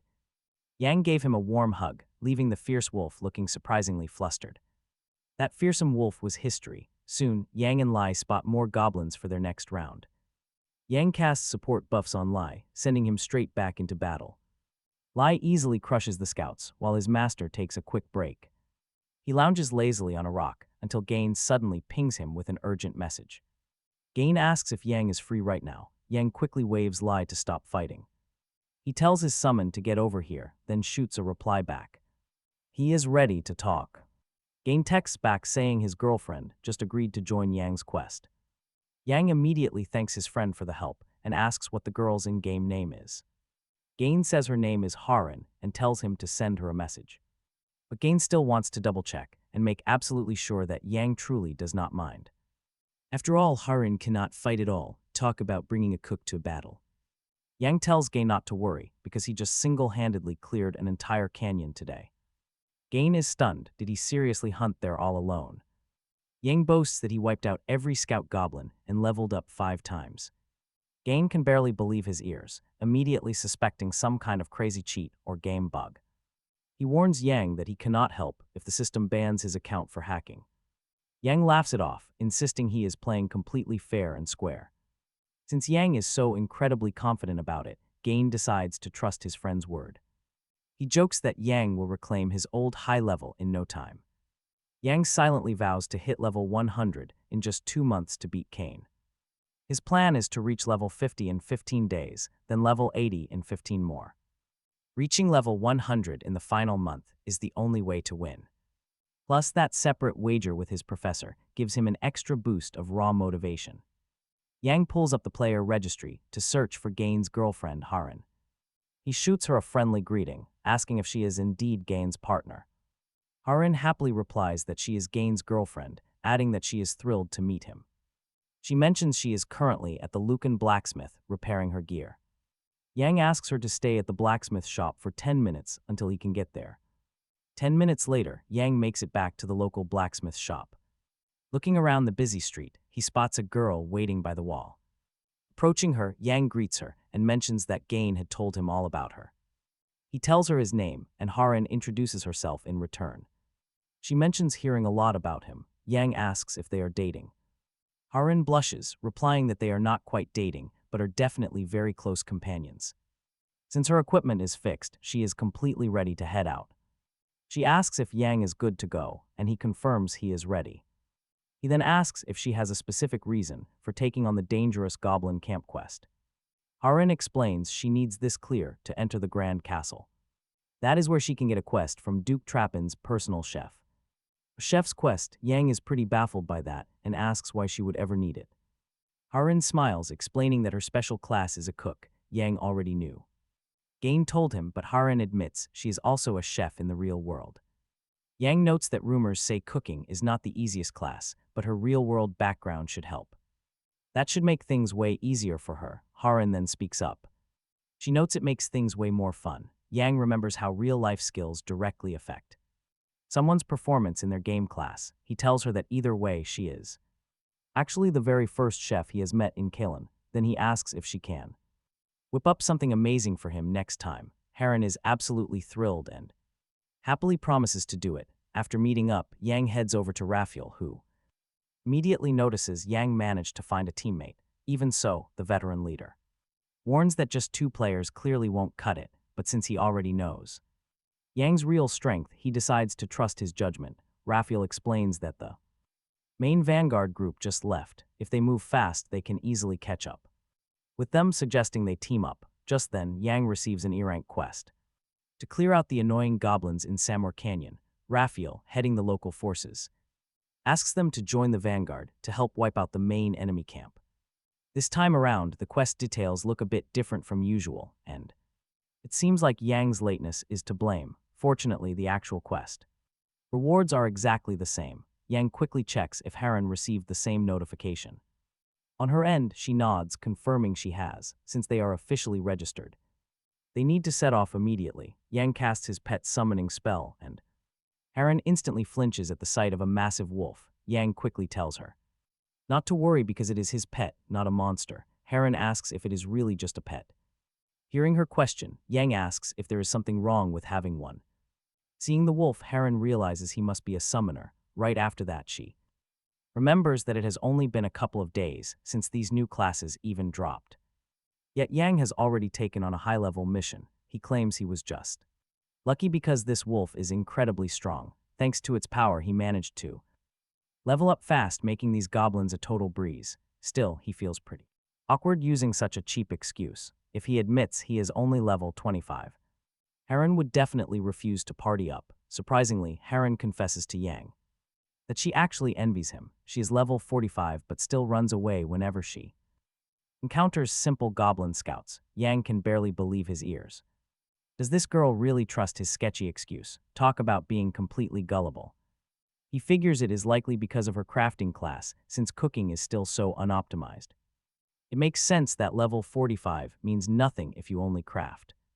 Heron warmly thanks Yang for his sweet support, though she admits she still prefers cooking over fighting any day. Plus, his giant wolf is insanely cool and she has never seen anything like it before. Yang smiles, noting that as far as he knows, his pet is the only one on the entire server. Heron asks if the wolf has a name, and Yang replies that his name is Lai. Instantly brightening up, Heron gushes over how cute that name is and says hello to him. She asks if Lai would like a special treat, and Yang laughs, saying he will eat basically any meat dish. Moment later, Heron serves up a perfectly cooked steak, just the savory smell of the rich sauce makes Yang's mouth water. It looks so delicious that even he wants a bite, but the moment Lai takes his first big bite of the steak, Yang gets a sudden system ping showing Lai's health just increased by 200 points. For 20 minutes, Yang stares in absolute shock at the screen, completely stunned. Lai stared at his stats in total disbelief as they suddenly began climbing. Yang asked Heron if this sudden boost was actually a result of her special cooking. She confirmed it, explaining that since her culinary skills had now officially reached an advanced tier, the dishes she prepared now granted powerful temporary status buffs to whoever ate them. Since Lai only had just under 1,400 total health points, a 200-point boost was massive for him. Yang immediately decided to stay on Heron's good side, but first, slightly annoyed, Yang asked Lai if he enjoyed eating that entire massive steak. He then turned to Heron and hopefully asked if she had any delicious leftovers saved for him. Unfortunately, she shook her head, saying everything was completely gone. Hearing that, Yang collapsed to the ground, drawing sad little circles in the dirt. Heron patted him, telling him not to worry and promising to cook a truly special feast after this quest. Yang instantly perked up, shouting that she absolutely must keep that sweet promise. Later in Samar Valley, a scout told Commander Hugo that reinforcements had arrived. Surprisingly, these fresh fighters were actually hardened mercenaries. Still, Hugo noted that their raw mercenary combat power would be highly valuable, thanking them for making the long journey. Yang simply waved off the praise, saying they were only fulfilling their basic contract duties here. He was just relieved they had made it in time for the raid. Looking around the camp, Yang noticed that the other mercenaries looked incredibly stressed out. He wondered if some bad tragedy had occurred, since everyone seemed to look so incredibly upset. Matter since they'd fight separately. Then, out of nowhere, a massive rumble shook the valley as waves of terrifying monsters crested the distant horizon. They were endless armies of shrieking goblins, absolutely desperate to tear the humans apart. Drawing his massive weapon, Commander Hugo ordered his troops to completely wipe out the goblin threat. They were going to cleanse this entire valley of these annoying pests once and for all. With a roar, he gave the command to attack, prompting an immediate, desperate charge. The chaotic forces collided head-on in a brutal clash, spotting the truly massive enemy monster density. Heron froze in panic, asking Yang if they could actually survive this massive assault. Yang reassured her, telling her to relax and follow the plan they discussed. Still, she worried intensely, wondering if their simple battle strategy would truly keep them both safe. If they did that, Yang would be left completely exposed on the highly dangerous front lines.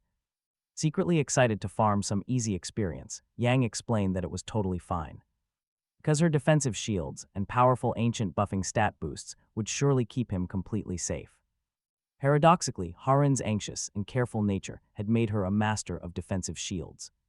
The strategy was simple. She would cast massive shields to easily protect herself from any danger, and then drop continuous buffs on Yang and Lai, since Haren's level was high. These low-tier monsters could barely even touch her. To make things even better, her incredible legendary glowing barrier was easily on par with a level 60 player's defenses. It was physically impossible for Haren to get taken down here, making her the absolute ultimate. Meet shield, as long as she absorbed the enemy aggro, she and Lai would safely farm massive amounts of bonus experience. Yang had planned this layout from the very beginning, aiming to exploit her unique build to power level their entire small party. In short, she was his human shield. Is Yang a genius or just cruel? Haren agreed. Choosing to trust his tactical judgment, Yang knew there was still a slight risk that she could easily perish if her defensive skills fell short under extreme battle pressure. But if she survived, she would gain legendary levels of power. Yang knew it was. It would be better if she trusted this burly guy. Yang tried to convince himself that he wasn't going to blame her for giving all the treats to Lei. As soon as the goblins approached, Haren cast a glowing shield on herself. The monsters clawed at her barrier, but their attacks were totally futile. Yang asked Haren how much mana she had left. She replied that she could hold out like this for another 10 minutes. Haren turned out to be even stronger than he expected. She was still only level 40. Had he really been overestimating himself? Apparently she was doing just fine, even though these goblins were a bit stronger than the scout goblins. Lei continued to dominate, racking up more and more experience, even though he was splitting the points with Lei and Haren. They were still gaining a massive amount of experience, it seemed. Like Yang had only just hit level 26, but soon he had already moved up to level 27. One of the players saw Yang fighting and asked his group who these guys were. Judging by his gear, he was a summoner, but could he have farmed enough levels to get here? The player called Falcon and Milan over, and they asked what had happened. Then the redhead asked them what they thought was going on here. Falcon asked what was wrong, and Milan pointed out that this player was a summoner. Falcon agreed that there was clearly no issue with that, and since a summoner was hunting here, he must already be at least level 40, but given his combat abilities, he must be over level 60. After that, the redhead asked his companions how this person could be a level 40 player. If the summoner class had only just been released, level 20 should be his maximum. Right now, thinking about it, Milan had to agree with him. Then Falcon recalled seeing something on the forum. The only confirmed data shows that summoners have reached a maximum of level 17 or 18. In that case, what kind of unusual wolf does this summoner have? Soul suggested that it might all be due to an enchanted artifact that enhances the summoning spell. Redhead nodded and agreed with his companion, saying he'd been thinking the exact same thing. Having assessed their fighting style, he could say with confidence that this priestess didn't know what she was doing, and this guy was simply nothing without his wolf. The girl, meanwhile, used her staff in melee combat and apparently had no offensive spells. Hearing this, Milan interrupted the conversation and exclaimed, "Are you really suggesting we become player killers?" Soul advised Milan to speak more quietly, as they might be overheard. After which she apologized for that. Then she asked if they weren't rushing into this decision too quickly. After all, if they didn't get good gear from these two, they wouldn't be able to cover their losses. The penalty for killing players is quite severe, and it's not easy to shake off the stigma of being a player killer. Redhead smirked, telling Milan to think about the 20 million gold pieces from selling the summoner's artifact, even if they split that gold 3 ways, each would get 6 to 7 million. Hearing this, Falcon couldn't help but gasp in shock, then calculated that if they exchanged that gold for real money, they'd get 40 million. Redhead said that if they decided to go for it, they wouldn't have to worry about their gear anymore, at least until level 80. Then he asked if anyone among them really wanted to pass this up. How could he miss such a massive opportunity, especially since he already has a perfect plan? Time passes. Yang and Lai keep wiping out endless goblin hordes. He is leveling up incredibly fast now. Reach level 30, hit that milestone, and he gets 2 unique class skills. He simply cannot wait to see his new Tamer class abilities. Forum users claim class spells are random, but Yang doubts that. He figures the level 30 skill must be tied to his main profession. Maybe a direct upgrade, something very close, only his second skill. Is a total wildcard, so only one talent is truly up to chance. Right now, his own average training talent is already rapidly approaching level 4. Essentially, this skill simply boosts his pet's hidden potential. Would his new class skill build on that exact concept? While Yang is lost in deep thought, a random goblin charges forward. Attempting to strike, Yang casually smacks it away with his staff. He does not even look up. Seriously, how cool is that? As for that random skill, he hopes for a grappling technique. Just then, Heron yells out to him.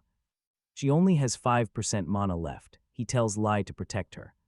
He advises her to pull back while the wolf springs into action. Lai easily tears through her attackers, earning some grateful head pats. She thanks the beast warmly. Seeing this, Yang feels a sudden pinch of jealousy. His own pet is friendly to her, but always so cold to him. Nursing a silent grudge, he decides to focus on the quest first. Lai seems to sense his frustration, tossing his master a smug look. Soon, the raid group pushes even deeper into the canyon. They are finally closing in on the main goblin camp.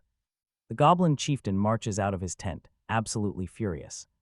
He bares his fangs and orders his horde to kill every human. Then he raises his staff high and begins channeling a dark spell. Instantly, a massive tornado rips through the front lines. While some soldiers dive for cover, others were not so lucky. Screams echo from inside the vortex as armor melts onto flesh. Hugo realizes immediately that the chieftain is behind this chaos. He orders a charge, knowing this ends with the chief. With Hugo's rallying battle cry, the entire vanguard feels a surge of increased morale and a 10% stat boost for 20 minutes. Pointing his staff, Yang orders Lai to clear the path. The wolf dashes forward, leaving a trail of bodies behind. The goblin chieftain can only watch in horror at his speed. In absolute panic, he shrieks at the oncoming beast. He mocks the bloody-maned wolf, calling it a worthless pelt humans picked up. But Lai lunges, tearing into him with a devastating critical strike. He deals 1,215 damage, which chops off a solid 0.7% of his health. Followed by 243 bleed damage, Hugo raises his hand, shouting for everyone to focus fire on him with a loud roar. With the commander's battle cry, everyone launches an all-out attack on the goblin chieftain. He is blown to absolute pieces by the brutal barrage, but as the smoke clears, glowing red eyes suddenly pierce through the haze. The beast is still standing. The goblin chieftain somehow survived the cleanup squad's devastating onslaught, losing 52,000 health points, which is 30% of his total health. The beast lets out a deafening roar as a strange fog begins to envelop him, triggering a system alert that he has entered berserk mode. Instantly, the terrifying red mist lashes out, attacking the players directly. Panic spreads as veterans yell for everyone to dodge this deadly fire of fear. Then a massive chain explosion hits Yan, dealing 684 damage. The blast throws him back, sending him sliding roughly across the dirt. He desperately tries to put out the lingering flames clinging to him. This virtual pain feels all too real, and he desperately needs some healing right now. Right on cue, a soothing light wraps around him. Heron steps up, restoring 1,020 health points, seeing her back on the front line. Yan quickly thanks her. Now that they survived the blast, it is time to counterattack. Summoning his trusted familiar, Lai, Yan prepares for their next move. He instructs Lai to draw the boss's aggro while staying completely out of harm's way. Lai immediately charges forward like a flash, heading straight toward the raging chieftain, while Yan draws his bow, waiting patiently for that one perfect opening. The mad boss laughs maniacally, screaming for them all to die. He wants them completely wiped out, with the boss pushed to his limit. Even a single slip-up from Yan would mean instant death for the entire party. Suddenly, the chieftain unleashes a massive burst of flame at another player. This is the moment. Lai springs out from his hiding spot, charging the boss. With the chieftain fully distracted, Yan finally lets his deadly arrow fly. The monster screeches, desperately trying to cast a devastating, wide-range spell. But right then, Yan's piercing arrow hits its mark, shutting him down completely. The massive beast collapses to the ground, meaning Yan's desperate plan actually worked. Can you blame them? The players stand stunned, wondering how the boss fell. Is it really over? They wonder. Just then, a system notification rings out. The Goblin Chieftain has been successfully defeated, confirming their hard-earned victory. The Goblin Camp quest is complete, and the players instantly erupt in cheers. They actually pulled it off. Meanwhile, a personal system alert pops up for Yan. Yan and Lai each receive 6,740 experience points, and for securing the top contribution in this raid. He receives 124 glory points for successfully clearing the entire dungeon. Best of all, he finally hits level 30, unlocking powerful new class skills, specifically assigning skills to familiars and spatial exchange. As Yan looks over his new abilities, Captain Hugo walks up to him. The captain asks him directly if he was the one who took down the boss. He offers a grateful handshake, double-checking if his name is indeed Yan. Hugo admits that thanks to his help, they cleared the camp without any major casualties. Yan humbly shrugs it off, saying it was only possible because of everyone's bravery. He credits the success to the absolute courage of the volunteer force that stepped up. With the successful completion of their mission, Hugo hoped everyone would make it back safely. Wishing his soldiers the best of luck, Hugo raised a fist and roared that they had crushed their mission and were finally heading home. The crowd cheered. Yan sighed, gently patting Lei as he spoke.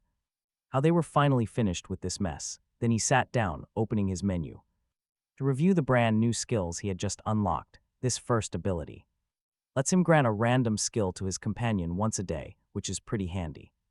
It costs 20 potential points to activate, and reusing it simply replaces the previous buff. Leveling up this master skill increases the odds of rolling high-tier abilities. Yan was super excited to try it out on Lei, but first he had to check Lei's stats. Right now, the beast only had 6 points of potential. He figured 100 points were needed for evolution, but as soon as Lei hit 20 potential points, Yan was definitely giving him a skill. Sure, saving up for the big 100-point evolution made sense, but getting an immediate power boost felt way more practical. Now, the next skill. With Spatial Swap, it lets Yan instantly teleport to his pet's position every 3 minutes, but he has to stand completely still for up to 1 second. Max level means a much faster cooldown.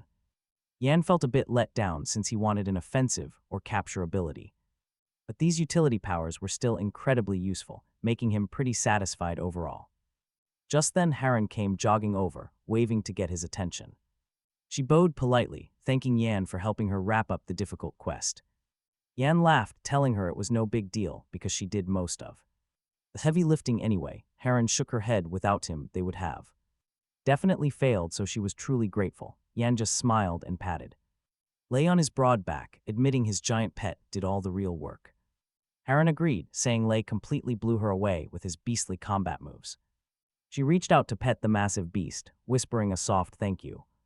Lei let out a gentle, happy rumble in response, but as they bonded, Yan sensed footsteps approaching. He spotted 3 unfamiliar players walking right toward them. Who are these guys anyway? The leader, a red-haired player, stepped forward, offered a friendly handshake, saying he was thrilled to meet Yan before introducing himself as Rukin. He mentioned they did not cross paths during the chaotic quest. Yan firmly gripped his hand, agreeing they had been too busy, and gave his name. That is when Rukin dropped a sudden proposal. Did Yan want to party up? Yan paused to consider it. Rukin quickly explained they discovered a hidden quest directly connected to their previous raid. Yan instantly realized what that meant. It had to involve the Goblin High Priest. Normally, he would avoid something this dangerous, but after racking up massive experience points clearing the camp, his level had skyrocketed. For the first time, Yan was genuinely tempted. But looking closely at these players, something felt a little off to him. These guys were easily above level 50. Why recruit someone so low level? For a high-tier mission, the massive level gap made no sense at all. Playing completely dumb, Yan asked them to explain more about this mystery quest. He had a terrible feeling about their motives and wanted to investigate. Rukin smiled, explaining. The quest was to eliminate the Goblin High Priest located in the tunnels beneath the barracks, and defeating him would immediately complete the entire mission. Even better, they knew this priest was supposed to be far weaker than the chieftain, so Rukin did not expect any real difficulty. Taking advantage of the perfect moment, Rukin stepped up and suggested that Ian had used some incredibly powerful summoner artifact in their last battle, meaning they could easily steamroll this entire quest with its assistance. Hearing this, Ian immediately realized what they were actually up to. As it turned out, these guys assumed he had summoned Lai using a special item. Since summoner artifacts in Kylan are extremely expensive, these players wanted to kill him and sell his gear for a massive profit. Ian told them he completely understood the situation and agreed to join. He was actually quite excited to play along and have some fun with these idiots, since he was in. Ian quietly sent a whisper to Haran, and she quickly messaged him back. She asked why he was reaching out, but Ian just told her to wait a second. He then turned to the player killers, saying the offer sounded good, but before making things official, he had to consult with his teammate first, so he asked them to hold on. Rukin agreed, thinking the target had swallowed the bait completely. Ian then asked Haran if she heard the proposal and what she thought about it. While she started responding, Ian privately typed out a warning explaining that these players were killers looking for an ambush. Haran was completely shocked to hear this, but Ian quickly followed up, predicting they would try to strike during the battle with the High Priest. He added that in reality, their true target was only him. Haran immediately asked what their next move should be, and Ian replied that she should simply accept the invitation. Haran was naturally stunned by his wild request, but she decided to play along. Out loud, she happily accepted, claiming there was no reason to reject a hidden quest. Rukin acted thrilled, but secretly, he was laughing at their stupidity. Haran was still a bit nervous about teaming up with player killers, so she quietly messaged Ian to ask what they should actually do. Ian told her to stay calm because he already had something special planned. He was going to trap all of them at once. Meanwhile, elsewhere in Kylan, a lone player decided to rest on a mountain summit. Lee Jin-wook woke up, stretched, and declared that the mountain air of Kylan was incredibly refreshing. Even now, knowing the truth, he found it hard to believe this was all virtual reality. Professor Lee Jin-wook had to admit that the developers who built this world were absolute geniuses. He even thought that he might hold his tourism club's next monthly meeting right here. Lee Jin-wook reached into his bag and happily pulled out a kimbap roll. After all, no trip is complete without delicious kimbap, but suddenly, Lee Jin-wook realized he forgot something important. He quickly cast a summoning spell and his wolf appeared. The beast immediately let out a loud howl, which it always did whenever he was called. Lee Jin-wook held out a massive drumstick to Wolfie as a tasty treat, and the wolf happily began to chew the meat. Feeling totally content, Lee Jin-wook admitted that Colin was incredibly relaxing. Besides, he recalled a certain student, guessing that he was also playing Kylan right now. If his memory served him right, that student was named Park Jin-soon. Thinking of him, Lee Jin-wook wondered if he should have asked about the boy's class. Was he also a summoner? Meanwhile, sounds of battle echoed from the caves below the goblin barracks as a player group who took on the hidden quest fought their way through massive goblin crowds. Haran asked Yang to watch that side, while Yang called out for healing. Rukin was pretty pleased with himself, finally reaching the absolute end of this quest to fight the hidden boss, who was the goblin high priest. That meant it was the perfect time to start prepping his real plan. While those two struggled against the goblin high priest, his crew would pretend to be busy with something behind the boss before turning to finish them off, and soon he would hold a legendary summoning artifact worth millions of gold. Thinking of this, Rukin could not stop smiling, which caught Yang's attention. Yang wondered, sizing him up for a kill. Could the guy at least try to look normal? Yang quickly messaged Haran that the boss was coming up.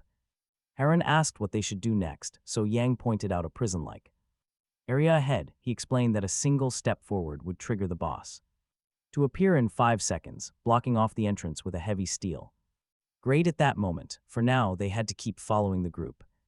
But the moment he gave the signal, she had to jump back. Yang asked if she got it, then ordered Lei to attack the goblins. Instantly, the summon growled and charged the enemies. Yang asked Rukin if they could speed things up a bit, and Rukin confidently replied that of course everything was going to be totally fine. As it turned out, this idiot with a staff really did not understand a thing. Without his summon, he would be trapped, meaning everything was going exactly according to plan. At least Yang guessed that this was precisely what that cunning snake Rukin was thinking. Right now, approaching the trap, Rukin turned around to say the goblin high Priest and two berserkers were waiting just ahead. He told them to head straight in. Yang agreed, telling Lei to take the Lud. The beast moved forward while Yang began a silent countdown. 5, 4, 3, 2, unnoticed by the others. Yang gave Heron the signal. At the absolute last second, they stopped. For a split second right beneath the gate. Immediately after that, Yang grabbed Heron and leapt backward, escaping the trap set by the player killers. As the heavy steel grate slammed down right where they had just been standing, not understanding what the hell just happened, Rukin grabbed the metal grate and demanded to know what they were doing and why they had left. Yang just smirked. Did Rukin honestly believe he was that clueless? Then Yang explained that he had seen right through their plan from the very beginning. After all, Rukin had made it incredibly obvious that he was. After his rare summoning artifact, pretending to be totally confused, Rukin asked what he was talking about while desperately trying to figure out how this rookie had actually seen through him. Yang replied that he had no more reason to. He wasn't about to play their game, so he casually wished them luck with the upcoming boss fight. Rukin laughed and called Yan a total idiot who clearly didn't understand the trouble he was in. There was absolutely no way Yan could escape this dungeon alone. According to the quest rules, the exit stays sealed until the boss is dead. Either the monster falls or the entire party dies, but Rukin had a plan. His trio was more than enough to crush the High Priest. Once those gates opened, it was over. Yan and Heron would be history, but Yan just smirked, thanking Rukin for the warning. He appreciated Rukin admitting his murder plans. Now, Yan ordered Lei to strike. The beast everyone had completely ignored lunged forward, sinking its teeth deep into Falcon. It dealt massive critical damage, tearing away over 1,000 health points in an instant. That single bite wiped out nearly a third of Falcon's entire health bar. A severe bleeding effect started draining his health every single second. Rukin lost his mind with rage, cursing both the stupid summon and its master. Yan casually recalled his beast. 5 seconds later, the actual threat arrived. The quest boss and his horde materialized right behind Rukin's squad. Rukin glared back, asking if Yan seriously thought a minor scratch would stop them. Once they cleared this entire boss room, Yan was going to pay dearly. Yan just lounged on a nearby rock, resting his head on his hand. He bluntly told them he doubted they could even survive this fight. The heavy, crushing footsteps of the approaching boss echoed through the cavern. Rukin spat out one last insult before the system chimed in.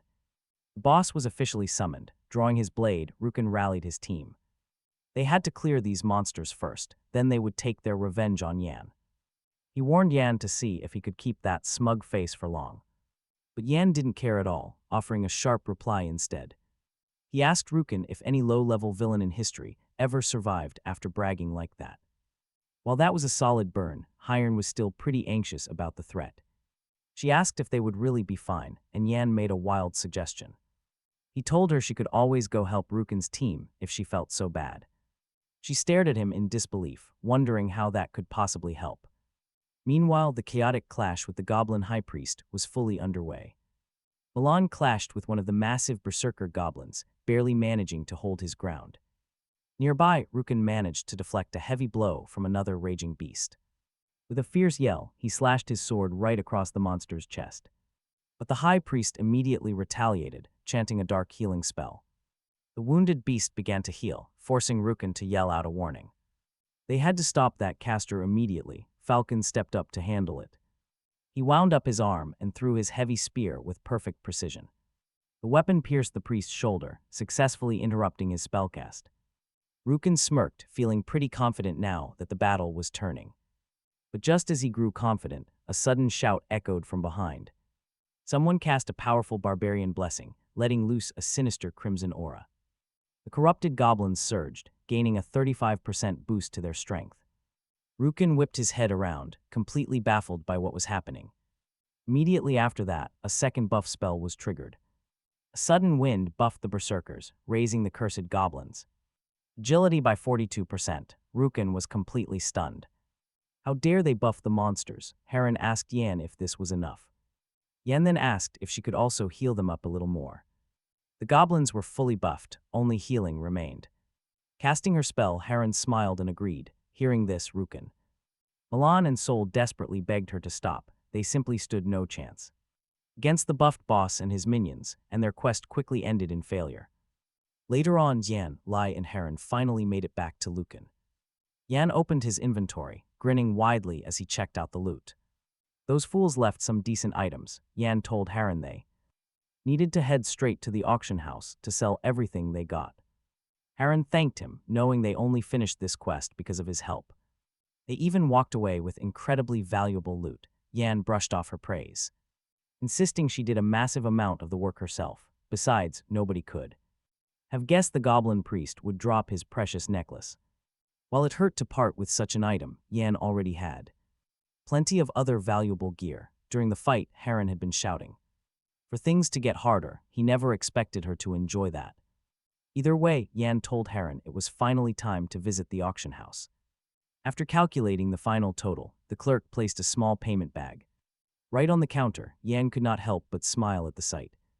Just as he expected, all of their items sold for a premium. He walked away with 660,000 gold from the sales. Of course, that total included the heavy auction house commission fee. He preferred not to think about that fee. Still, something was bothering him. What was this strange stone he got from those player killers?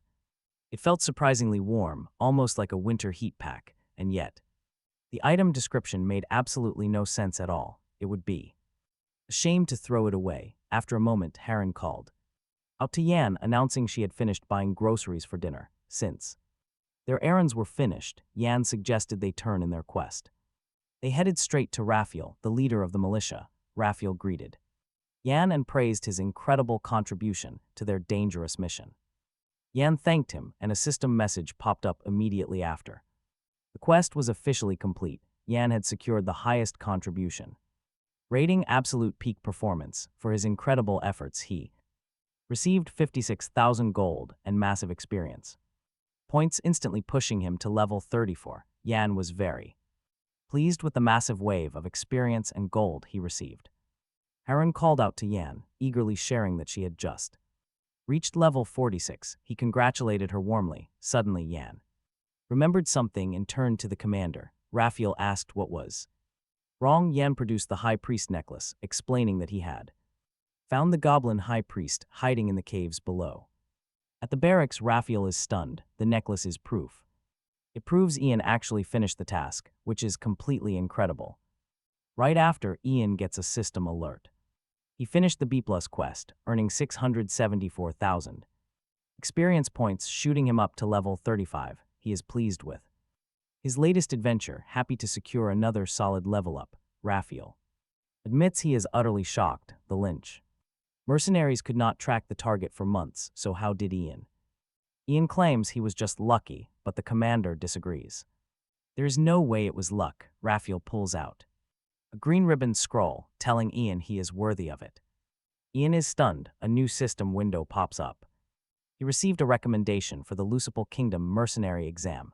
Raphael explains that accepting this recommendation allows him to challenge the mercenary exam held in the capital of Morin. Raphael sees great talent in him. Ian thanks the commander, promising to pass the exam. He decides to set off right away. Raphael then hands Haran a recommendation, asking her to use her powers to help the Lucipal Kingdom in the future. Haran then asks Ian if he knows what the recommendation is. Ian explains that she can take the scroll directly to Morin's mercenary guild. Haran asks what else is in Morin, prompting Ian to explain that in the vast virtual world of Kylan, 5 great continents are currently known to exist. Currently, only a couple of those continents have been discovered, including Kalinar, where they are now, plus the recently found Moroka. On this continent of Kalinar, 2 massive kingdoms rule, one of which is the Lucipal Kingdom. The majestic capital of this grand and ancient land is Morin, a grand city named after a legendary hero of heroes. Haran understands and thanks him.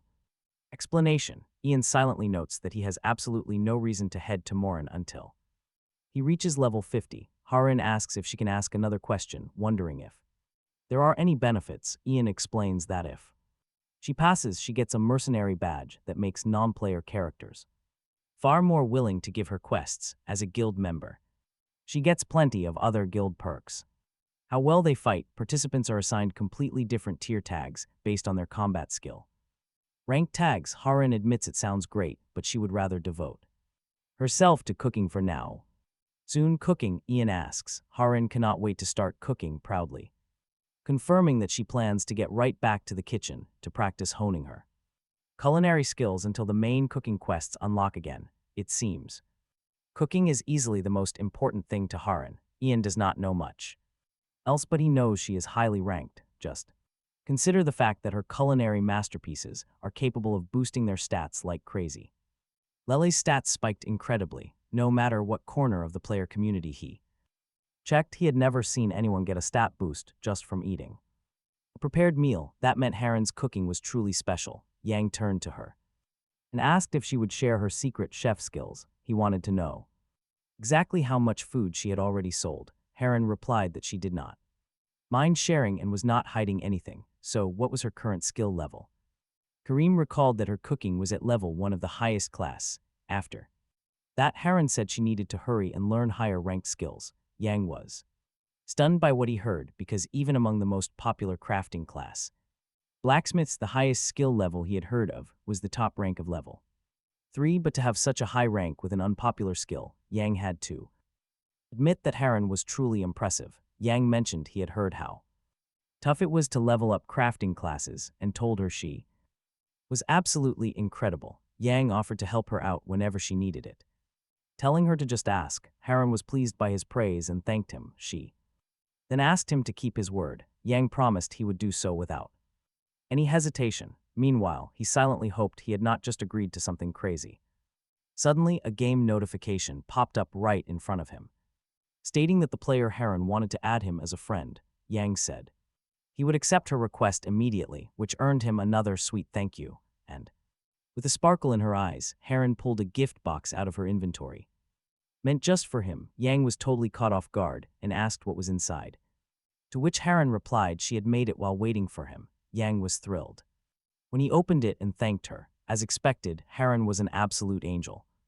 At that moment, Harin nervously hoped he would not misunderstand. Yang said he would happily eat it, and she quickly replied it was the least she could do to repay him. In any case, it was finally time for her to go, since she had been online for too long and had offline things to manage. Yang said goodbye and promised they would meet again. After that, Yang waved to Harin as she logged out of the game. Yang checked the time, and as it turned out, he still had 5 hours left to sleep. His level had risen way more than expected today, so Yang decided to grab dinner and get back to business. He wondered if he should order some chicken to reward himself. A short while later, riding on Lai, Yang raced across the open plains. He urged Lai to run faster since they desperately needed to arrive on time. Things did not go to plan because the chicken delivery had been super late, meaning he could not log in on schedule, but now they had finally reached the port. Pointing to the harbor, Yang shouted that they needed to head right over there, ordering Lai to sprint ahead. As he guided him, the beast growled in response. In fact, Yang had visited this place before, but it had been so long he barely remembered the path. To obtain an ice golem as a familiar, he would have to travel to the island of Depths, racing through city streets. They finally reached the docks. Pointing at the ship, Yang told Lai they absolutely had to make it in time, but unfortunately the ship began to pull away from the dock. Yang could not let it leave without him. Yang yelled at Lai to run with everything he had, knowing they absolutely could not let this chance slip away. Lai growled in response, charging straight toward the edge of the pier before leaping into the open air. Just like that, the two of them were flying high in the gap between the ship and the dock.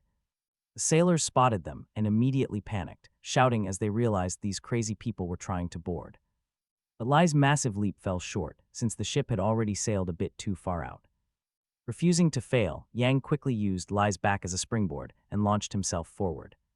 He unsummoned his companion midair, landing safely right onto the deck of the vessel. Letting out a heavy sigh, Yang realized he had barely made it on board before they cleared the harbor.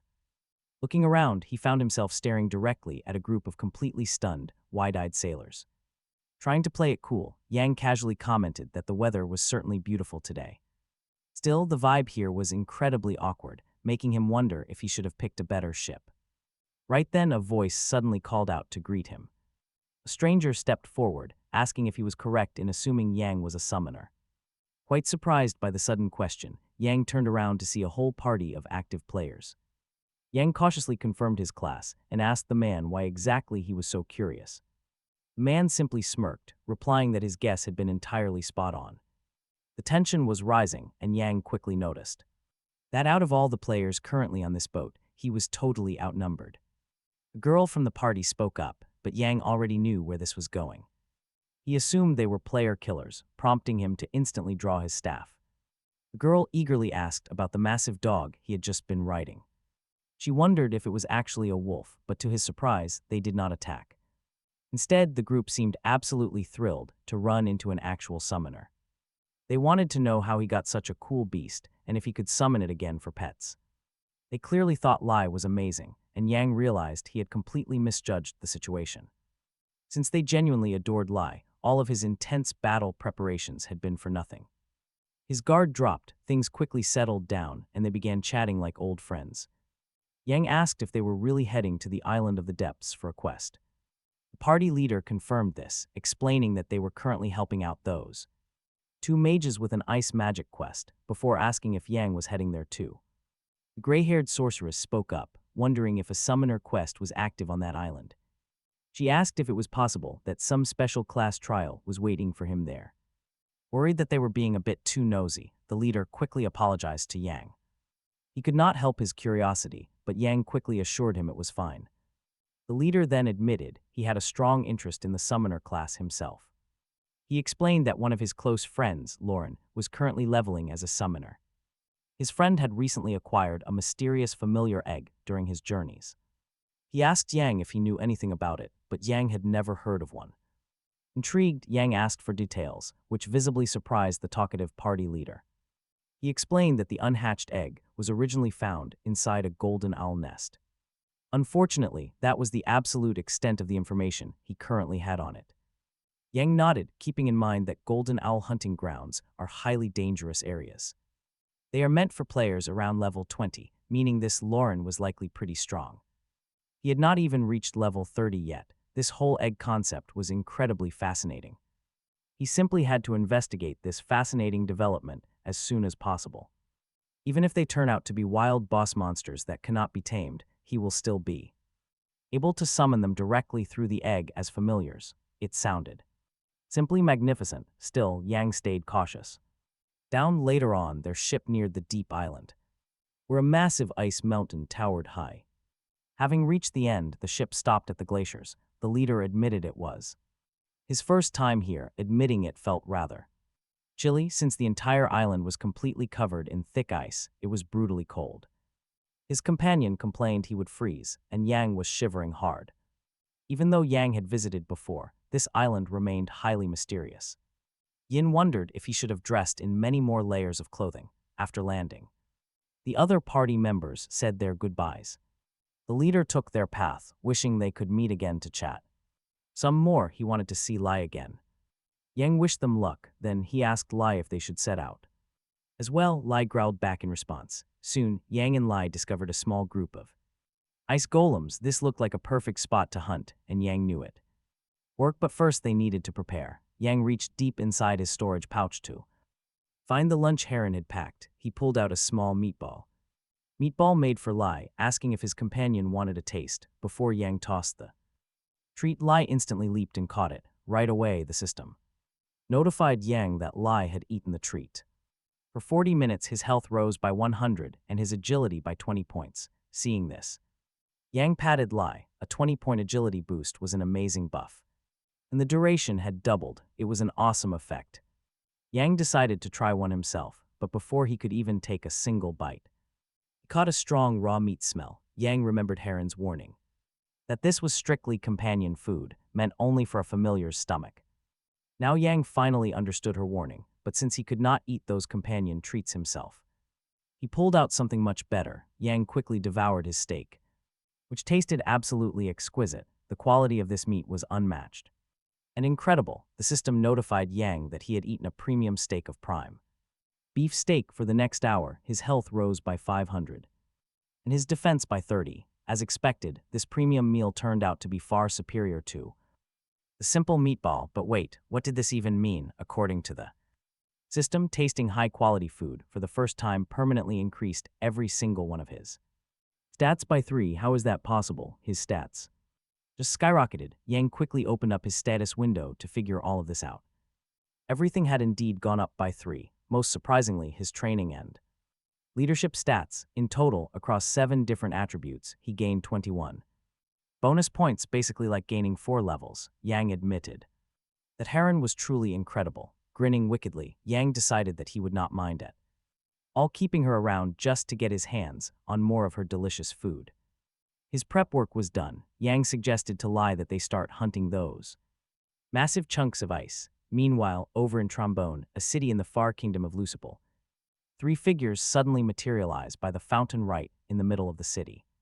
These 3 were the exact same guys who had previously tried to rob Yang. Bystanders look at them, wondering why they are just sitting in the dirt. They probably died during a quest and just respawned back into the game. 24 hours had passed, and worst of all, they lost all their precious gear. All their items vanished upon death, leaving them completely broke and in disbelief. They lost their pricey raider lizard armor and that rare Halio necklace. It had just unlocked its 3rd option too. Hearing them whine, Rukin snaps.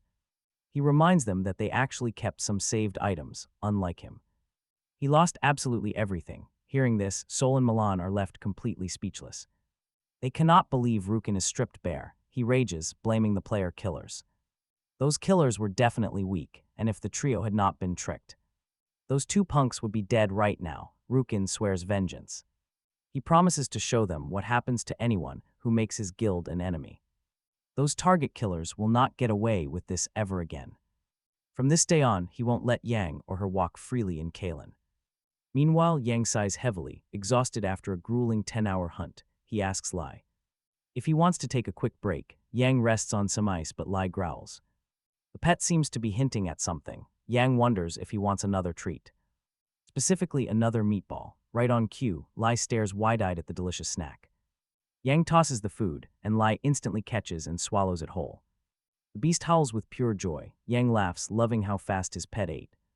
He snatched that meatball way too quickly this time. Yang figures a single meatball is too small. Considering Lai's massive size, he offers another. The pet just stares back. Lai is drooling and growling, but surprisingly, he raises a large paw. He gently pushes Yang's hand back. Yang asks if he is already full. Does he not want seconds, since Yang is confused by the sudden rejection? Lai shakes his head to clarify. That is when Yang finally understands. His loyal companion actually wants to leave the treat for his master. Touched by this gesture, Yang praises Lai and tells him to stop worrying. He insists Lai eat up, promising he will find some other food for himself. Once they both finish eating, Yang decides to check his hunt results. He pulls open the pet interface screen. The 2 monsters he captured are both level 37. Thanks to his stats, he can tame 1 more. These beasts boast superior stats compared to standard ice golems in this zone. Even so, Yang is feeling a little greedy. He wants something truly special. He hopes to find a golem that can evolve, just like Lai did. Yang proposes they keep searching. They might strike gold before they leave. Finding a rare creature would definitely make up for all their lost time. Before long, Yang spots a massive cluster of ice golems up ahead. Looking closely, he notices one particular golem that stands out from the rest. This specific beast has a golden name. Talk about some incredible luck. Yang tells Lai they need to wrap this battle up fast. Suddenly, he spots some strange movement lurking in the far distance. It resembled a small turtle. Shocked by its presence, Yang checked its info. It was a level 30 abyss turtle, something totally new in the game. But only a few seconds later, Yang noticed something even more mind-blowing. A unique rank. This tiny little turtle actually possessed a unique rank. Completely useless, at least that was the vibe from its big head. As Yang inspected the cute beast, he searched for any combat potential. Was it possible? Regardless, he knew he had to try and catch it. An opportunity like this was simply too rare to just let go. A completely unknown monster with a unique rank to boot, truly a legendary find. He couldn't let it slip. Still, what could he even do with it? The poor thing looked fragile enough to die from a single hit, and could such a creature even fit its massive head inside that tiny shell? Only one way to find out. Yang reached out and tapped the creature with his wooden staff. It was clearly offended, instantly baring its tiny teeth at him. After warning him, it quickly retreated inside its protective shell. even Lei felt. Uneasy, Yang wondered what it was, but knew he must wrap this up. He tried using a grapple skill on the stubborn abyss turtle, but for some strange reason, every single attempt to catch it failed. Yang was totally baffled. Absolutely nothing like this had ever happened before. Assuming it still had massive health left, Yang began whacking the shell. But to his shock, each heavy strike dealt only 1 point of damage. Even after a full minute of constant beating, the abyssal turtle shell remained completely unscratched. Yang simply couldn't figure out what was wrong here. No matter how hard he struck, the damage output never went above 1 point. What on earth was going on? Totally unwilling to accept this failure, Yang ordered Lei to bite the shell. Lei grabbed it tightly and chomped down. The bite still dealt only 1 damage, and several of his fangs cracked. Looking at his whimpering summon, Yang wondered just how insanely high this turtle's defense was. He leaned in, trying to figure out a plan. Suddenly, an idea struck him. What if he tried feeding the creature? Yang took out the meatball Lei had left behind and urged the creature out. He warned the turtle that it would regret missing such a delicious meal. Smelling the treat, its head poked out. The plan worked perfectly, and Yang coaxed the creature, saying if it wanted a bite, it must come closer. The abyss turtle crawled toward him, just about to gulp down the delicious treat. But at the very last second, Yang snatched the food away, making the turtle furious. Yang explained that if it wanted to eat, it had to follow him. By tag-teaming with him, it would get even better food. He asked if it wanted a taste, seeing the little beast hesitate. Yang revealed his ultimate trump card, 3 more meatballs. He teased that it was his own loss, but signing a contract meant they were all yours. The greedy abyss turtle completely fell for the food bribe, giving in. Easily taming complete, this little creature turned out to be incredibly arrogant, just like some picky star, but easily bought off with treats. But suddenly, Yang spotted something absolutely shocking in its hidden stats. Even though this turtle is unique, it is still capable of evolving. The abyss turtle is rumored to live on the legendary island of the depths, appearing only once every 100 years. And yes, that massive head makes it super slow. But it has the ruler of water ability, which lets this deep sea beast absorb any incoming water attacks to heal. Pretty handy. Plus, it can use retreat, which allows the turtle to pull back and hide inside its shell. That move boosts its defense 5 times over. Honestly, it is pretty wild that Yang even managed to find this rare beast here. But the real shocker is its base defense. With that 5 times skill multiplier, things get absolutely ridiculous. That 5-fold buff gives this little guy the defense of a level 100 monster. No wonder Lai's sharp fangs could not pierce it. Now everything makes perfect sense. No matter how hard they struck, they only dealt 1 damage. Still, it only has 5 measly points in agility. Talk about slow. Curious, Yang decides to inspect its hidden potential. Unbelievably, that hidden potential is sitting at flat 0, with its affinity at 10. That is downright bizarre. Yang sighs, hoping its unique rank means it can still evolve. He is putting all his bets on the fact that this rare beast can grow. Honestly, there is no telling what kind of absolute monster it might become later. Yang summons his brand new pet to take a closer look. Since it is the first time summoning an abyss turtle, the system prompts him to give it a name. Yang pauses to think of the perfect name for this tiny creature. After a moment, he decides to call it Bug Bug, which is actually a pretty funny play on words. But the system instantly alerts him that Bug Bug absolutely hates the name. Yang is confused. What do you mean, he asks. Bug Bug is actually a super cute name. As they keep bickering, Lai just sighs. This goofy argument is clearly going to take forever. Eventually, Yang and Lai get back to business and return to hunting the ice golems. Yang yells out that it is time to start, and things kick off immediately. Lai leaps straight off the cliff, charging right at the golem with the golden name. The massive beast tries to crush the dog with a heavy arm swing, but he dodges. Fast as lightning, Lai clings onto the ice golem's head, cracking its frosty armor. Furious, the monster tries to shake the hound off, but Lai easily bounces away. Yang cheers him on, shouting for Lai to keep wearing down the giant's defenses. Suddenly, the golem clenches its heavy fists, venting steam from its mouth. Oh, this is not good. Yang instantly senses a massive threat incoming. Charging up, the golem lifts its massive foot to crush Lai. In that split second, Yang realizes exactly what is about to happen. It is an ice wave. He screams at Lai to get away fast. The giant stomps down hard, sending a freezing shockwave ripping through the ground. Dodging the frost himself, Yang bellows at Lai to make a leap for it. Since the monster just blew its main skill, its cooldown is definitely active now. It will not be using that again soon, meaning this is their absolute best shot. Yang charges straight at the giant, slamming his heavy staff right into its head. A huge chunk of ice shatters off. Instantly, Yang leaps back to safety. He commands Lai to strike, and together they charge the weakened golem. They unleash a flurry of blows, shattering more and more of its frozen armor. At long last, Yang successfully captured it, letting out a heavy sigh. Why was finding a beast that suited his taste so incredibly difficult? The captured beast was an ice golem, a frosty resident of the deep island. Formed from pure frost, this deep island creature wielded a skill called Ice Wave. It unleashes a freezing shockwave spanning a 15-meter radius, hitting all nearby enemies. Victims take 50% damage and suffer a 30% speed reduction for 10 seconds. It also has the passive skill Icy Body, the colder the environment gets. The more its stats boost, up to 30%, but fire deals double damage. Luckily, this golem boasted a hidden potential of 75, making it all worth it. With their grueling mission accomplished, Yang confidently told Lei they were finally done. They had done absolutely everything possible on this desolate island of the depths. But then he wondered where Bug had run off to, looking around quickly. He spotted the little pet hiding quietly behind a massive glacier nearby. While Yang and Lei battled, Bug was happily catching fish in the icy water. Having wasted 2 full days hunting the golem, Yang needed to catch up.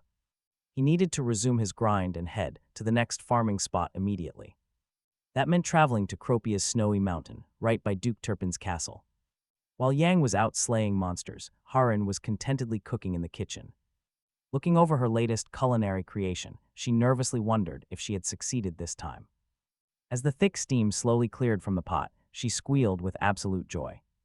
The dish was flawless, and the system confirmed her successful lobster cream soup. She had crafted a truly sumptuous dish, showcasing her top-tier skills. This incredible culinary achievement boosted her personal fame by a staggering 1,200 points. With just a bit more training, she could craft legendary meals worth 10,000 gold. Since her progress was going so smoothly, Harin wondered if she deserved a brief break. Honestly, she was completely obsessed with Duke Turpin's kitchen and loved working there. Cooking in such a grand workspace made her culinary mastery level up at record speed. Naturally, she started wondering what Yang was doing, probably fighting for his life, as usual. Right on cue, a private message from Yang popped up on her screen. Harin messaged him back, explaining she was just finishing up some cooking at the castle. Yang asked if she meant Duke Turpin's castle, and she happily confirmed it.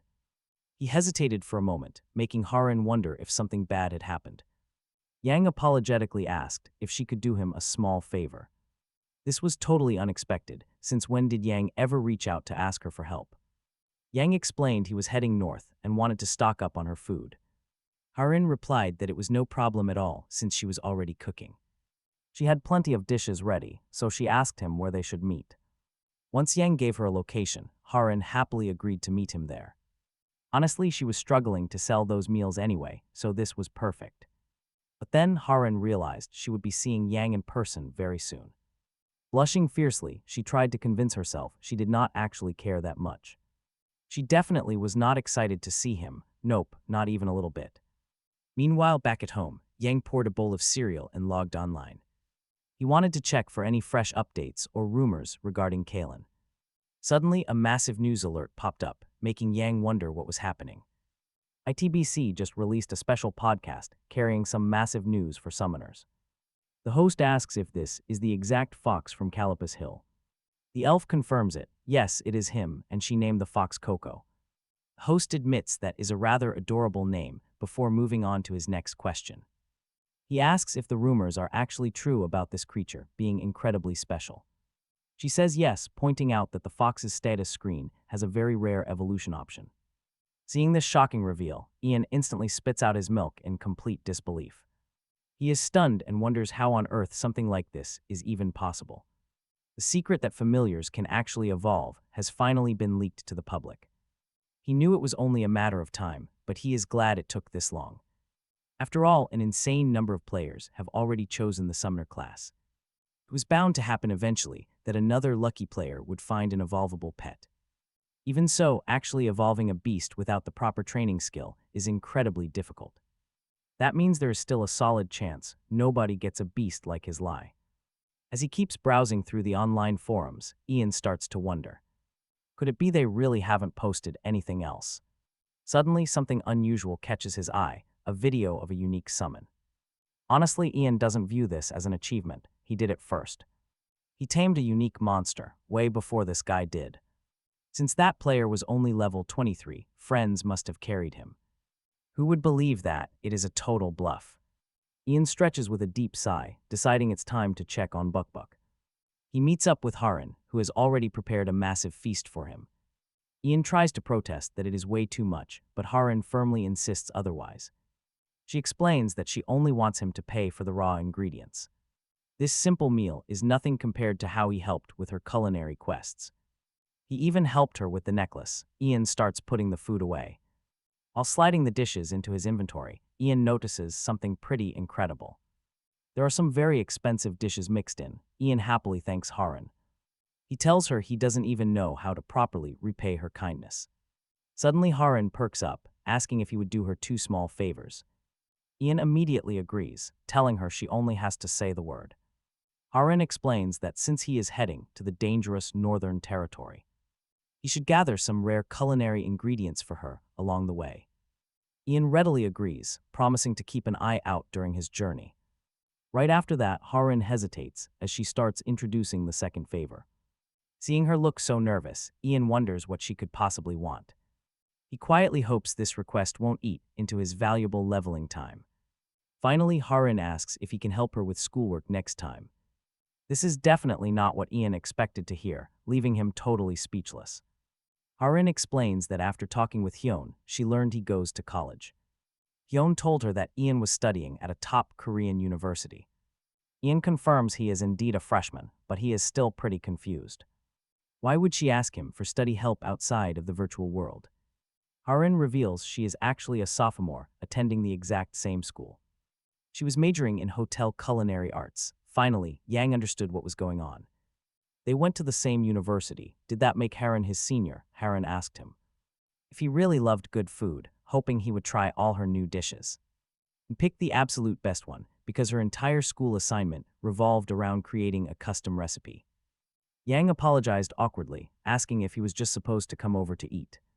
Haran smiled and said that was exactly it, he just had to help her. Then she asked if he would agree to it, a little while later. After talking with Haran, Yang wondered what that was all about. Why would she ask him for help like this? Could it be she had no other friends to ask, or to be a bit more precise? Was she friendless because of her weird quirks? In any case, he had to focus on upgrading his gear. The next hunt was coming. This next area was on another level of dangerous, with barely any info. He needed the absolute best gear for hunting, searching through the marketplace. He found something decent but had to pass on it, by now. Yang had bought almost everything he needed, except for a solid weapon. Browsing through the equipment, Yang wondered if there was a nature-set bow. Unsurprisingly, bows with high attack power were way out of his current level. While none of those fit, he did spot a bow with a very familiar enhancement effect. Still, unable to find the perfect choice, he decided to broaden his search. Suddenly, a strange piece of gear caught his eye. Tucked away was an ancient summoner's set of heavy iron fists. Although these brass knuckles were not part of the nature set, their effects were incredible. Sometime later, in the snowy mountains of Cropia, massive ice golems stomped the frozen ground, triggering a devastating ice wave. Instantly, Yang and Lai moved in. Yang told Lai to hold back, and only back him up after he made the first strike. Charging forward, Yang closed the distance on an ice troll slowed by the shockwave. The beast swung at Yang, but he nimbly dodged at the last split second. He activated weakness detection to pinpoint his opponent's vulnerabilities. This skill boosts accuracy by 19% and the critical hit chance by 23.5%, strike a weak spot and an extra 97% damage. Yang was counting on these knuckles to work. And trust me, spending 900,000 gold on these had to pay off. Yang leapt into the air and saw targets, highlighting the ice troll's weakest spots. Aiming carefully, Yang struck the monster square in the chest with full power. Just as expected, these gauntlets delivered an absolutely devastating impact. After the battle, Yang examined his new gauntlets with sheer satisfaction. They were definitely worth the gold, a purchase he did not regret. This ancient weapon of a legendary summoner had a unique ability to influence familiars whenever the user scores a critical hit. A summoned servant's passive skill triggers automatically, bypassing physical limitations entirely. On top of that, the health of all summoned beasts rises by 10%, attack by 25%, and critical damage by 55%. Yang became deeply intrigued. Since his skill activates completely randomly, could it actually trigger Bug? If so, then the moment his power triggers, but Yin immediately shakes his head to clear those wild thoughts. No use daydreaming. Still, he was incredibly satisfied with how the summoned stats looked. With those incredibly massive stats on display, Yen wondered about trying his new skills. Having finally reached level 30, he had some fresh toys, but as the troll took damage it swung its club down, targeting Yang. However, the beast was far too slow. Yang had already used his spatial swap to trade places with the ice golem, named Pleta. Pleta blocked, taking 1,375 damage. The tactical swap works perfectly. After a slight delay, Yan swaps his position back with the ice golem. This beast exceeded Yan's expectations, dealing over 1,000 damage. A massive hit to plea, but perfectly normal for a level 60 elite. Yan knew he needed to finish the monster off quickly before its passive healing kicked in, striking the flank. Yan lands a critical strike for 596 damage. Just gotta keep pushing. Keep attacking. Suddenly, the ancient summoner's Iron Fist effect triggered, active, granting Yang the raw strength of a Howl Berserker. For 15 minutes, his attack climbs while defense drops by 30%. His body feels much lighter, with incredible power surging through him, but a hit from this troll means instant death. In this glass cannon state, a single mistake means instant death. That 30% penalty is brutal. But heavy hitters always leave massive openings right after they swing. Seizing the moment, Yan dodged the strike and targeted the beast's weak spots. He unleashed a devastating, bone-shattering uppercut with all his might, rattling the giant's jaw. The heavy blow made its fangs shatter. Gathering every ounce of raw strength, Yang focused. He channeled everything into his fist, delivering a final strike to end the troll. The massive beast collapsed lifelessly to the ground. A system message officially confirmed Yang's victory. He secured the kill, earning himself 1,375 experience points. Meanwhile, far away in the freezing northern region, Lotus clan members huddled around their campfire. Warming themselves at camp, Harris explained they had to seal off the local borders. Dangerous level 100 ice ogres frequently roam the area. Hearing this, his partner nodded, praising him for the smart work. Harris handed her a hot drink. Accepting the warm cup with a polite thank you, she remarked how brutal the north was. It was definitely no joke, yet she was incredibly glad they made this trip. Their dangerous efforts paid off handsomely, allowing them to finally build a proper guild base. Harris pointed out they had no choice, since southern lands were fully claimed. But actually securing this snowy territory came with a major question: can they defend it? Clenching her fists with determination, the deputy made their stance very clear. They had to secure everything quickly during their brief 3-month window of absolute peace. While they have time, every member needs to help with construction. Developing their base remains the primary objective before this entire northern expedition is officially over. Once finished, they plan to relocate the entire guild to this frozen frontier. Harris noted they would all be forced to hunt only in this freezing territory now. Curious, the deputy immediately asked who this lone member was staying behind. Harris chuckled, reminding her of Yan, who still had to stay south to keep grinding. He needed to stay south to level up quickly. Still, she wondered about his progress. Perhaps he had already made his way up to these cold northern lands. He had already reached the northern lands, following a question he asked recently. Harris asked his deputy for info on the northern region, hearing that Yan was planning to hunt in the freezing mountains of Cropia to gather local intel. Shocked by this wild news, Harris immediately asked what level Yan had even reached. His deputy admitted she had no idea, but figured rapid leveling was a positive thing. Still, Harris could not wrap his head around what this crazy guy was planning. Meanwhile, Yan's grinding session in the snowy peaks of Cropia went on. He took down another monster, sighing heavily at how slow things were moving. The experience gain was terrible, mostly because he had to split it 4 ways. Sharing precious points with 3 greedy pets made leveling up feel like an absolute nightmare. He was barely at level 40, and already the grind was hitting a massive wall. At this agonizing rate, he would be stuck inside for the next week. Shifting focus, Yan opened up Pletta's stats to see how his pet was doing. But here is the crazy part. It hit 100 potential, yet nothing happened. Max stats but no evolution. He thought that hitting the cap triggered the change.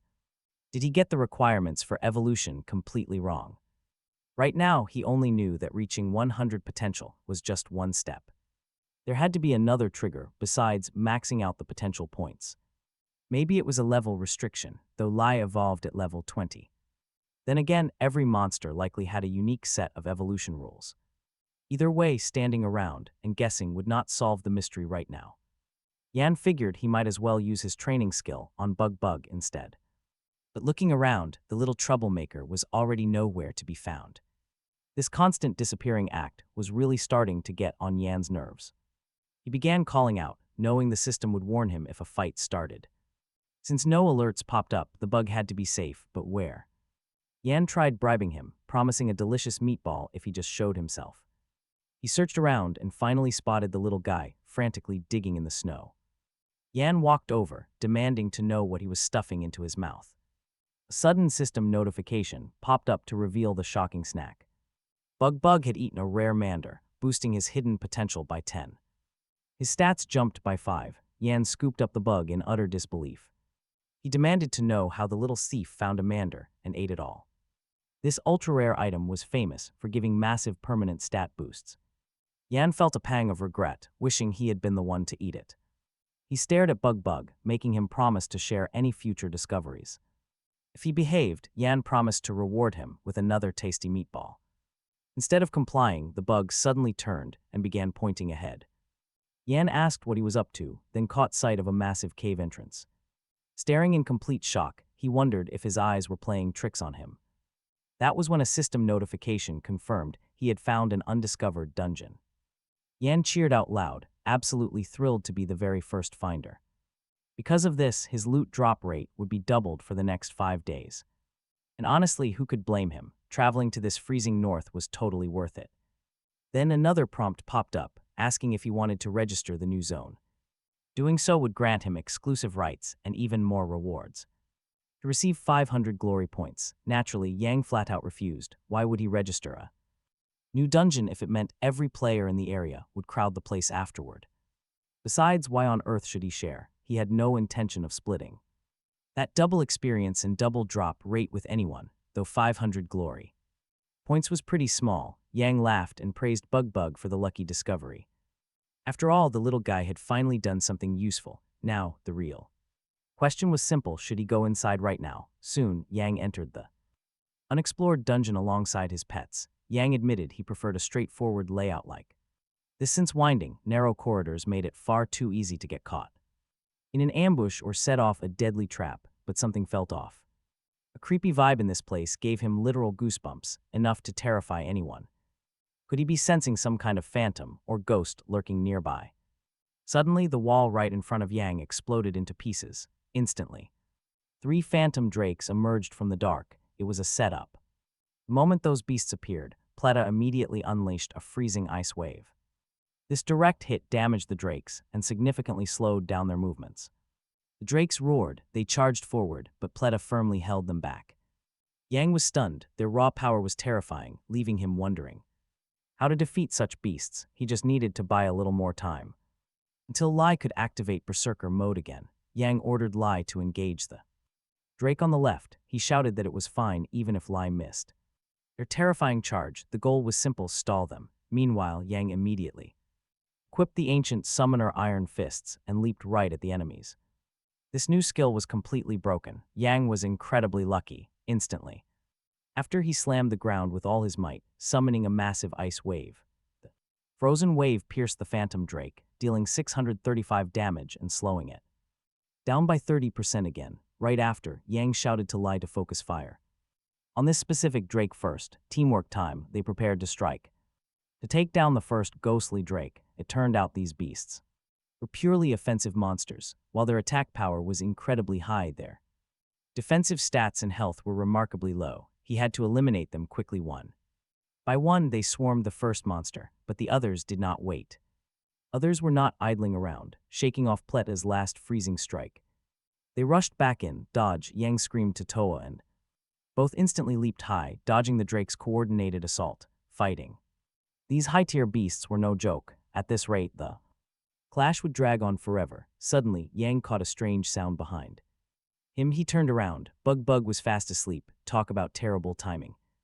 Yang wondered what on earth he was doing. He barked orders for Bug to distract the other two instead of napping. Hearing his master, Bug, he stepped forward and stomped hard. Yang stood there in pure surprise. Was he actually going to do something? The Drakes were completely baffled by the sight of a tiny, stubborn turtle standing right in front of them. Yang felt proud seeing Bug display such unexpected courage. Not wanting to waste another second, the furious Drakes lunged at the insolent turtle. The monsters began pouring their raw power onto Bug, landing heavy hits. Yang watched, feeling pretty uneasy, as the Drakes landed massive critical blows. Yet with each strike, Bug only lost a single hit point. Unbelievable. Yang cheered, praising his turtle for being such an absolute tank. With that monstrous defense, victory was guaranteed. Yang ordered Lele and Plight to target the distracted Drakes. Together, they launched a relentless counterattack. The Drakes got absolutely crushed, never even leaving a scratch on the turtle. Wiping the sweat from his brow, Yang let out a long, relieved sigh. That fight was close. Now he finally made it down to the basement. Why was the atmosphere here so tense? Well, just look at what lay ahead. A summoning circle. Was a boss about to spawn right in front of him? Yang braced himself, ordering Lele and Plight to prepare for an immediate strike. As the circle glowed, a faint silhouette materialized inside the light. To his surprise, the floating spirit of an old man stepped forward. The old phantom chuckled, noting that he had a young summoner standing before him. Yang kept his guard up, unsure if this entity was friendly or hostile. He politely confirmed he was a summoner, then asked the old spirit's name. Since the ghost seemed ancient, Yang figured showing some basic respect was best. The old spirit smiled, saying he never expected a summoner to challenge this place. He wondered aloud if this meeting was guided by fate itself. Hearing this, Yang asked if he was speaking to the legendary Oakley. The ghostly spirit nodded, confirming that yes, Oakley was indeed his true name. Things were finally making sense. Yang asked him why he was lingering here. Oakley cryptically replied that he could not share that information just yet. While Yang stood there puzzled, Oakley flashed a pretty sly, knowing smile. He called Yang a challenger, promising the dungeon's secrets if he passed a test. Suddenly, a massive, crushing pressure fell over Yang and his loyal pets. The heavy atmosphere made Yang wonder what kind of monster was coming. Oakley raised his hand, summoning a legendary beast to answer his call. A loud explosion shook the room, revealing a level 75 Chaos Dragon. Yang swallowed hard. This massive beast was twice the size of those Drakes. On top of that, it was level 75 and held a terrifying heroic rank. This was completely insane. Seriously, how was he even supposed to survive this? Sensing the very real threat of death, Yang knew he had to act fast. He quickly recalled his vulnerable pets and equipped his powerful iron fists. The Chaos Dragon let out a deafening roar, triggering a fierce debuff. A heavy status effect washed over Yang, instantly weakening his entire body. All of his stats dropped by 5%. Still, he refused to give up. Even if he died here, he would go down fighting. Oakley pointed his staff. He commanded the massive dragon to strike, and the beast opened its maw. Blazing dragon fire erupted outward, lighting up the entire dark basement. This summoned beast could actually unleash a deadly, full-scale breath attack. Yang desperately screamed for Lele and Plight to scatter and run. But the Chaos Dragon unleashed its scorching, unavoidable flames anyway. Luckily, Yang survived the blast by using Bug as a literal shield. Over on Yang's side, they had just barely survived, nearly scorched by the heat of the dragon's flames. It seemed those chaotic embers could actually pierce right through Bug's insane defense, instantly taking away a third of his health. Yang surmised that this boss was similar to those phantom drakes, likely having low defense and health. Keeping the dragon's flames at bay, Yang quickly ordered Pleta to unleash an ice wave. Right after, he ordered Lei to enter Berserk state and strike the beast from behind, Yang knew that even if he was going to be forced to surrender, he would not go down quietly, so he activated weakness detection, but the results caught him off guard. At that very moment, the massive dragon lashed out with its tail, spotting the danger in time. Yang ordered his team to dodge. Just before the blow hit, Pleta leaped in front, taking the full brunt of the tail's strike to protect his master. Pleta was violently knocked back, losing a massive chunk of his icy armor. The system then notified Yang that Pleta had just taken a massive critical hit of 4,782 health. Absolutely insane, even if the Chaos Dragon is a level 70 boss. That kind of damage is absurd. With Pleta on the brink of death, Yang canceled the summon. Meanwhile, Lei slipped around the Chaos Dragon, catching the boss completely in its blind. Bot seizing the chance, Lei struck hard, dealing 1776 critical damage, triggering a 10-second bleed effect and gaining a 5-second attack boost. This was going perfectly, using the crucial intel from the weakness detection. Lei targeted the monster's weak spot. Yang ordered Lei to press the advantage with relentless attacks, after which Lei unleashed a flurry of claws, shaving off chunks of the boss's health. Enraged by the heavy damage, the Chaos Dragon roared and swung its massive tail. Again, standing way too close to the towering dragon, Lei had absolutely no room to evade, taking the devastating impact directly. Things looked incredibly grim as Lei was left heavily wounded before the boss could finish him off. Yang triggered his spatial substitution. Instantly, he materialized exactly where Lei had fallen, but a second later, the beast struck again. The heavy tail deflected off Yang's barrier and crashed into the ceiling. At the last second, Yang grabbed his trusty bug to act as a shield. This battle was an absolute grind. Gasping for breath, Yang glanced at his UI, realizing bug had only lost 118 health blocking. A devastating hit. He seriously wondered how every single blow from this dumb dragon could land as a critical, but either way, his pet was proving to be beyond legendary. He never expected that after such a massive hit, he would only lose around 100 health. But while Yang marveled at his durability, the beetle definitely hated being used as a meat shield against this monster. As the Chaos Dragon roared in fury, Yang ordered Lei to finally shred it. Without hesitation, the wolf lunged forward, clawing at the giant dragon, landing a critical 2576 damage points. Yang praised his summon for the clutch play. Even though the boss had survived several of Lei's brutal criticals, it still had over half its health bar left. Ignoring the Blood Wolf's relentless assault, the Chaos Dragon lunges at a distracted Lei, who only notices the threat at the last second.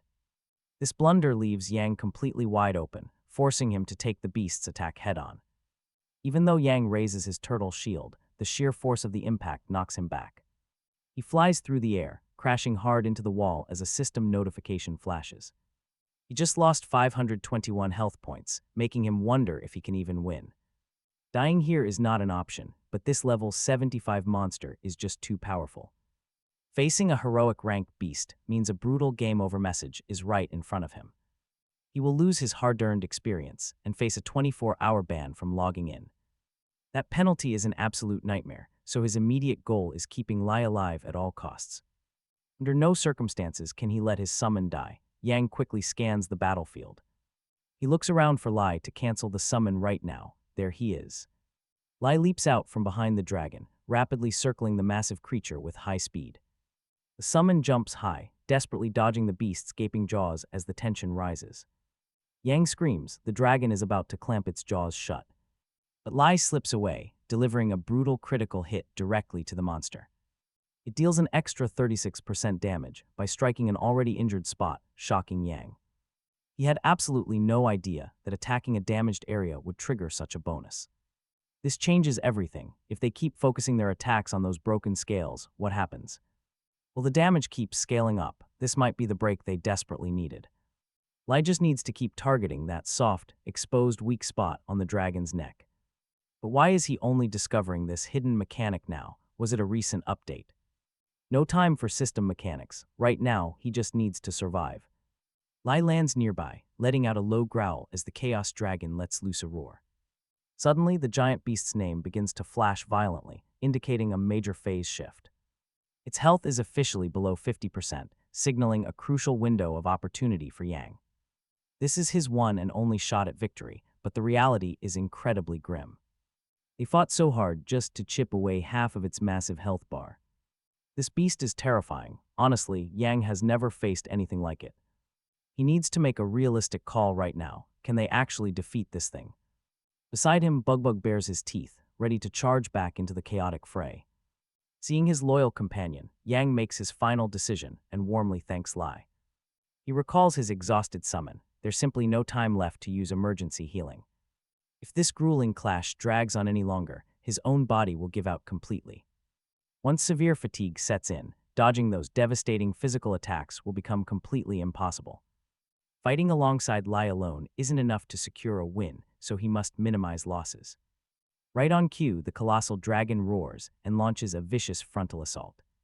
This is the exact moment Yang has been waiting for, bracing for impact. Bracing himself, Yang tightly grips Bugbug's sturdy armor. This is it. If he dies now, he will lose an entire level and suffer that terrible ban. Being locked out of the game for 24 hours is bad, but he won't give up. He braces, raising his defenses to block the massive attack. Seeing Yang face those terrifying jaws without flinching completely shocks Oakley.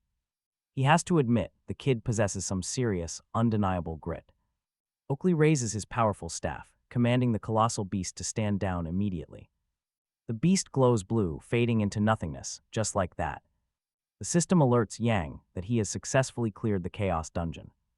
He pockets 174,320 experience points. Raising his level to 43, Yang still cannot believe his own luck. Did he actually clear it, or was that unkillable dragon just a trick? Either way, the experience payout for defeating it feels pretty small.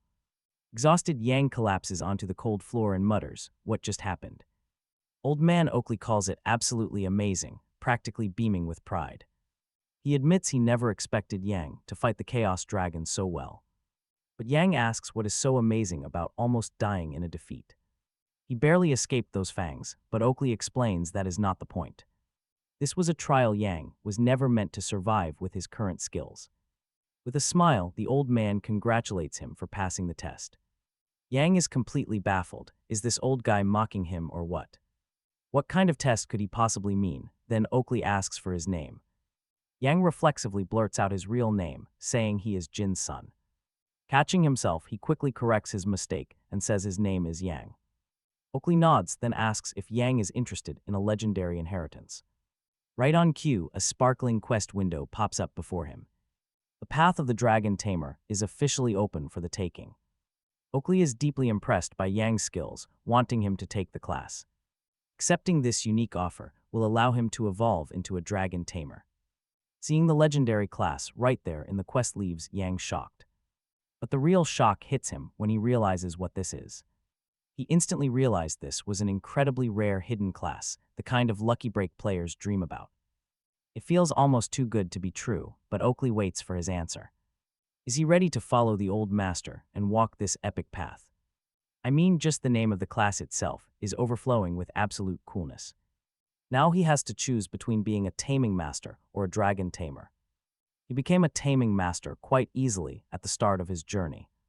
But this hidden class is incredibly rare and required facing brutal challenges. Making up his mind, Yang gives his final answer to the master.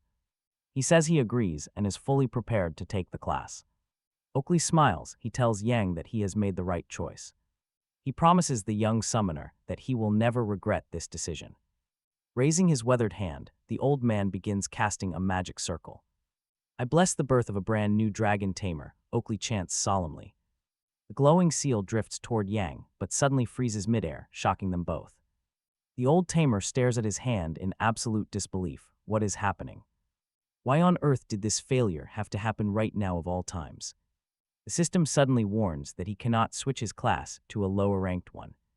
He failed the transition, and Yang can barely process what is happening. Staring at the system screen, Oakley finally understands the cold, hard truth. Yang is already walking the legendary path of a true taming master. Now the old man is completely stumped about what to do next. He admits that seeing Yang's crimson wolf first made him suspect something special. Just an average summoner, he never could have imagined the path Yang was actually on. A path toward becoming a true master. Yang wondered if that meant a taming master. outranked a legendary dragon tamer. Honestly, he felt a little disappointed by that. After thinking it over for a moment, Yang asked Oakley if that meant his wolf lie was special. Since he had not received a new class, he might as well gather as much information as possible. After all, who knew when he would get another chance like this? Oakley seemed pretty surprised to hear the name Lai. Then he realized Lai was the wolf. The old man explained that Lai was definitely a rare wolf with a blood-red mane, but he felt an even greater power sleeping deep inside him. Lai could only hold this power under one condition. The summoner had to use a very special summoning method. Yang surmised that Oakley could accurately read Lai's true rank and hidden abilities, which meant that even as an NPC, Oakley was no ordinary dragon tamer. Yang straight up asked the old man why he was waiting here for challengers. Oakley apologized for his manners, explaining he had been entirely distracted by testing Yang's mindset as a summoner, making him forget the absolute most important part. Yang quickly asked what that was. Of course, it had to be the rewards. There was no way he would get nothing after this brutal test. Honestly, can you believe he almost walked away because of that? Old man, Oakley confirmed the time had come for the main event and asked Yang to follow him. Meanwhile, the battered ice golem roared one last time, loudly, only to be shattered by Harris's final crushing blow. Harris sighed in relief, saying they had finally done it, while Cloven praised him for the amazing work, asking if they now had enough to establish a brand new village. Harris smiled and confirmed they had indeed hit the mark. With their territorial value hitting 1,000, it was finally possible, prompting Cloven to suggest they formalize it right away. Suddenly, a system alert flashed.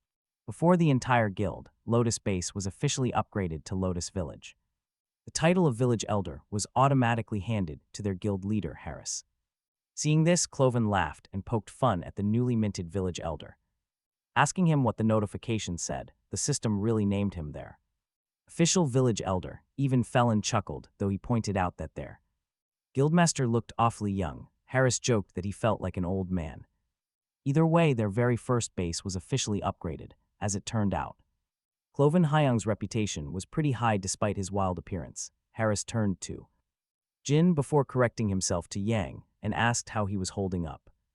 A little later, things were looking rough. Yang had barely slept over 2 hours in 5 days. Honestly, how is he even still standing in the game? His vision was getting blurry from utter exhaustion. Yet, as he watched Lai tear through the ice drakes, Yang wondered why he even agreed to this. He regretted everything already. Yang asked Oakley if this was mandatory, and the old man confirmed it absolutely was. The moment a player